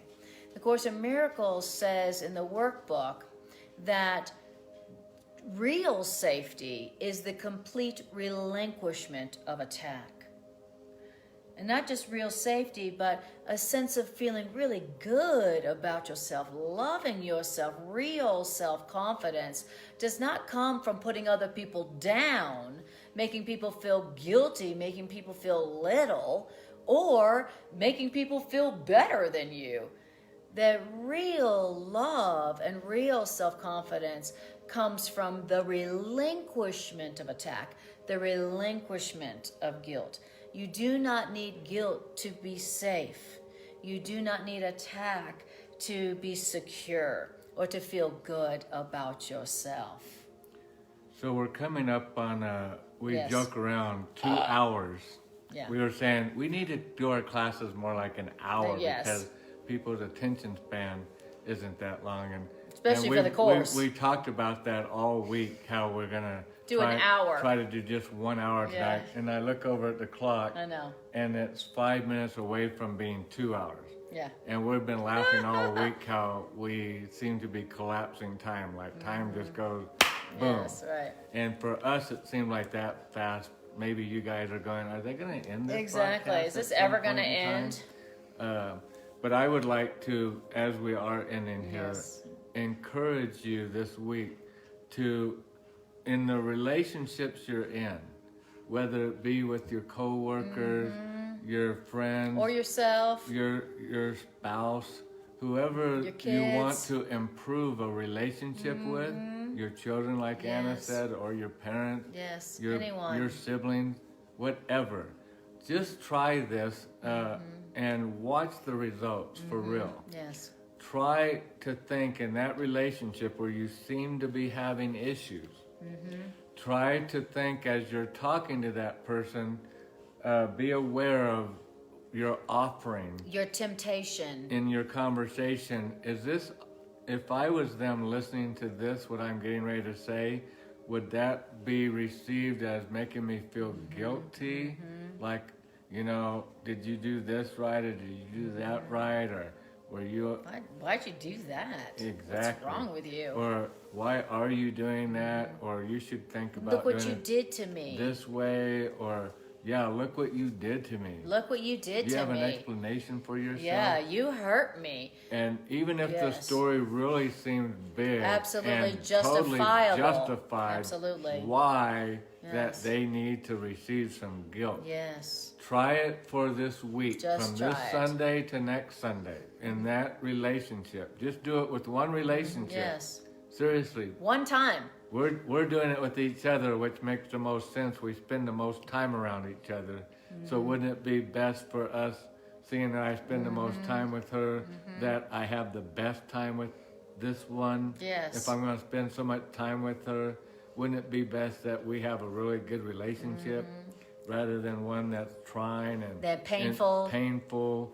And so that's why I'm saying today on the hike, and release yourself from guilt. This wasn't my thought that wanted to offer her something, Yes. and then I caught it and Yes. realized, oh, That was the ego. she will receive that and feel a little guilty because I know her, and I know she'll feel a little guilty about this statement. And so retract it and hold it in. That's the challenge this week. Yeah. Take that relationship that you want to improve and stop for a week. As much as you can. You're going to mess up here and there. You will. But as much as you can remember, don't offer guilt under any circumstance. Even if they're totally looking like they're totally messing up and you need to offer I need to guilt. attack. I've got to attack them. I got to attack. to They're attack. guilty. I got to put them up on a cross and crucify them. Yes. Don't offer any guilt, even though it seems really justified. Yes. And the reason I say in 1 week's time is it'll start happening so fast. By the end of the week, you'll get it. You'll go, oh, wow, look at, all of a sudden our relationship is blossoming into this incredible deal. And the only thing that I've done different this week is I haven't offered guilt. I So stopped that attacking. has to be Yes. what is making it turn into this miraculous blossoming. Yes. And I know that the temptation is going to be to think, but if I do that, they're just going to run over They'll me take like a advantage of train. me. They'll take advantage of me. They'll do it again. And they'll do all kinds of stuff if I don't put them in their place and keep them Yes. straight. Right. Okay, so you've been living your whole life like that. Has Just it try worked? 1 week trying Yeah. it different Yeah. and see what happens. Just see what happens. See the Yes. difference. Yes. And my belief is that it will be so miraculously different. You will never want to go back Exactly. to putting your brother, sister, co-worker, mother, father, son, daughter, cousins, aunts, uncles into a state of condemnation anymore. Right. You'll want to release them because you'll realize, wow, I'm not inviting pain into my life. And that's the My point. life's better. That's the point. Yes. That's the results you'll start receiving. And I know it because that's what we're experiencing, is our life. I wish we had another hour because our life, we're really watching what's going on in our life right now. And we're like, this is getting spooky, crazy. Is this real? Fun. Whoa. Spooky, crazy, this okay? fun. Like, what? And We can have we don't that. have the time to go into it, but we really are experiencing. And the difference, the big difference for both of us is we're committed to offering each other no guilt. Yes. And that can be trying some Well, weeks. yeah, Real trying. exactly. We haven't perfected it yet. We're still Yeah. making mistakes and forgetting and offering each other guilt and attack sometimes. But we're doing it much, much, much less. And our life and our relationship is getting much better. I mean, to the point where we're pinching ourselves still. So, that's the challenge that we're offering you this week. For the purpose of doing something different, for the purpose of improving your relationships, so that they're more full of joy and less full of pain. Remember, don't give guilt. Don't attack. And you're probably hearing this as this will make that specific relationship better, but really what the offering is, when I offer her guilt, I'm offering myself in some form pain. It might come through my bank account. It might come through my car breaking my down. body. It might come from a couple broken fingers. It's going to come in a form of pain somewhere in the area of my life when I offer her her guilt. And when I don't offer her guilt, what I'm doing is I'm making a request for blessings. Yes. And that might come through my bank account, through my car, Healing of the body. through my healing of my body. Somehow I'm offering myself blessings, healing, fun, abundance, unexpected income. And the function of the child of God, the Course of Miracles tells us over and over and over, our function is to be happy and joyful. Yes. Well, we can't be happy and joyful when we're attacking our brother. That's right. We can be happy and joyful when we're not attacking our brother, which is to be said our equal. Yes. They don't deserve guilt any more than we do. That's what makes them equal to us. Right. And then watch the shower curtain flood open and abundance come into your life. Waterfall. And I believe if you do it for 1 week, just take one candidate. Yes. And change the way you're treating that person. Exactly. Don't offer guilt. And then what? You'll all of a sudden this blessing will happen. You'll have a breakthrough in some area of your life. And then you'll go, wow, it's just coincidental that this happened in my life. And this particular week I stopped guilting this particular person. And then the more and more I do it, I start recognizing more and more blessings coming into my life, which really means I'm coming back to my natural state of inheritance. Your natural inheritance. Love's presence, joy's presence, abundance's presence. And the blocks from keeping us there is guilt. Yes, exactly. Guilt, condemnation, judgment, attack. Right. Beautiful. And if you're wondering, well, what else am I supposed to do in place of giving guilt? Like, what am I supposed to do? You go like this?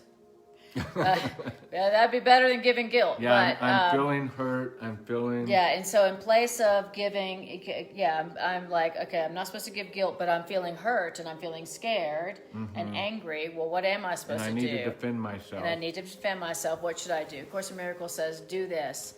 Tell yourself, that's a call for love. And I'm calling for love. They're calling for love, and I'm calling for love. I'm calling for love because I'm wanting to attack. Yeah, I'm calling for love because I'm feeling like unless I attack, I won't be safe. Or I won't be secure. Or I'll be taken advantage of. Unless I attack, I won't be right. So that's you calling for love. That means you don't know that love is your truth and love is present. You are not giving unconditional love to yourself. Or else you would never even have that perception. So you are calling for love, and they are calling for love. And so just tell yourself, that is a call for love, and I am calling for love. They are calling for love, and I am calling for love. I'm calling for love. I'm calling for love. They're calling for love. Let that be your replacement judgment, your replacement for attack, your replacement for guilt. Because you will be telling yourself the truth, and it will enable you to not attack and not give guilt. All right, so there you go. I really believe next week we're going to continue this topic because I want to bring into not just our relationship, but so many other things that transpire in our life that one person does and they feel guilty for doing it. Another person does the exact same thing and they don't feel guilty for doing it. Exactly. But the one that feels guilty for doing it, even if they're doing it privately where they think nobody sees what they're doing or whatever, but yet they feel guilty for it. Yeah, that's right. That is the biggest attack on oneself that can be talked about. Absolutely. But I think next week, Spirit willing, we'll pick back up on this topic. I can imagine so. And hopefully for all of our sakes, we don't go 2 hours and 5 minutes. Sorry about that. Then Marjorie says, thank you both for sharing your journey and setting an example of the holy relationship. Thank you. And she also said earlier, thank you for keeping it real and being authentic about sharing how you have, temptation for guilt in our I think relationship. she also said, share the... Yeah, there, it's right there. Go back. Marjorie said share it. That's when I was saying the story that I'm not going to share. And she says... She was encouraging to share it. And she says, hi, y'all. I love that you are keeping it real and admitting you have a relationship, that you have relationship blocks. Yes. Thank you. Right on, Marjorie. That's our purpose, is to keep it real. And thank you for appreciating that. We have relationship blocks. We still are tempted to use guilt Why? Because we learned that guilt works. We've learned that attack works. And now we're learning that it doesn't. Guilt and attack is the one block that keeps us from the awareness of love's presence, which is our inheritance that we don't need to earn.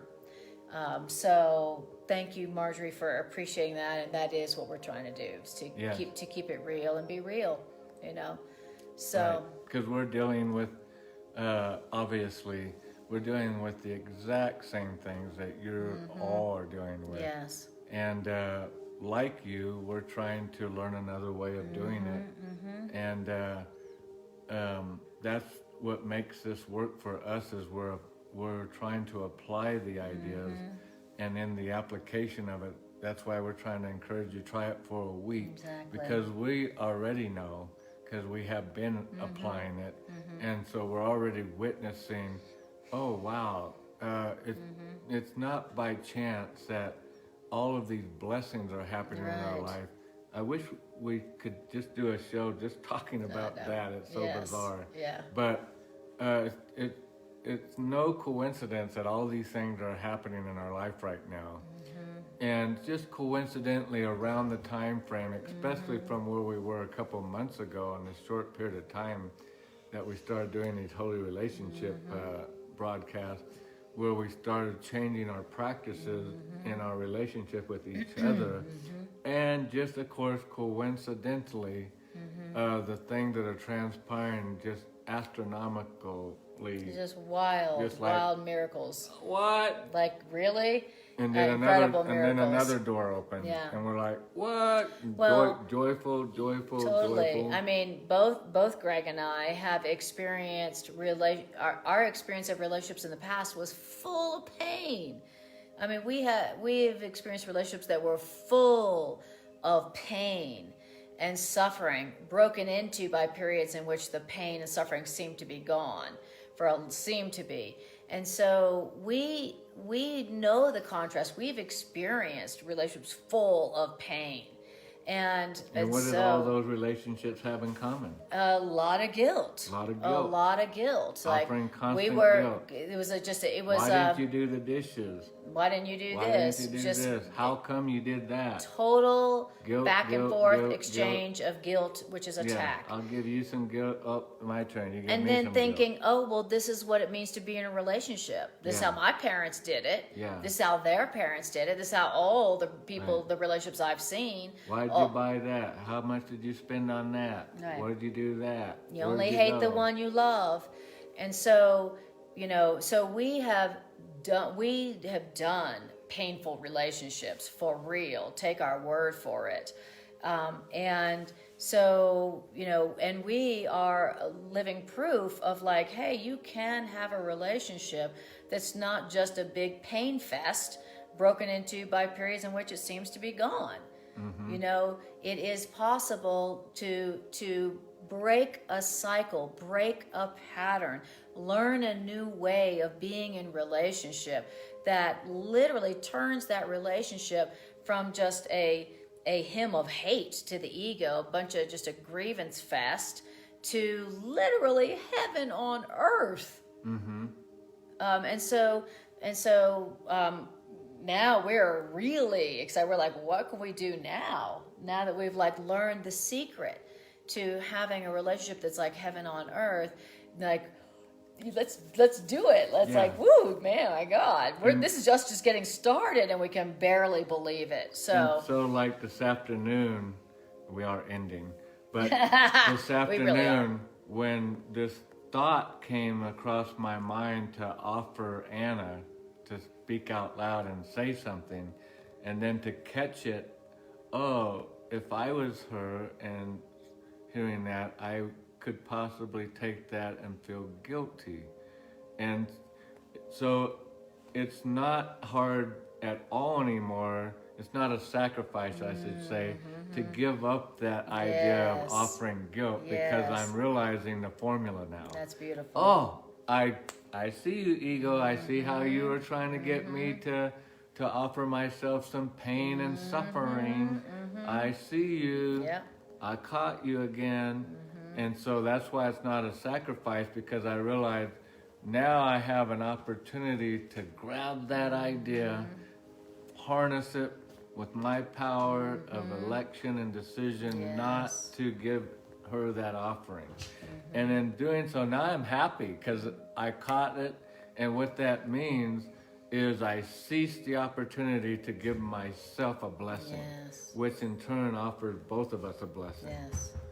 And now I get excited about it. I just caught a blessing. I don't catch the ego anymore. I caught a blessing. Because now I just look at it a different way, and I know what I'm planting for myself. And so now I almost get excited now. Thank you, ego. Thanks for giving me another seed For a to blessing. plant Yes. for blessing. Yeah. I appreciate that. And the ego's like, Caught me again. Drats. Foiled it almost again. worked too. He had it on the tip of his tongue to say, oh yeah. What do I want? Cursing or blessing? Yes. I think the blessing's been more fun lately.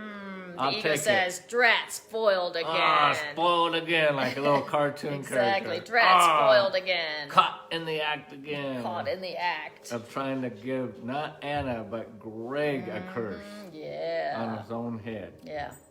Why? Because the ego's feeling afraid about all the blessings that we're allowing into our experience. The ego's afraid of all the good we've been allowing. And so the ego's like, oh, come on, I got to get some guilt going. Like they're about to let themselves have it all. Right. You know, you can't have that, says the ego. So now the ego's like, okay, I'm going to go back to something I know will work.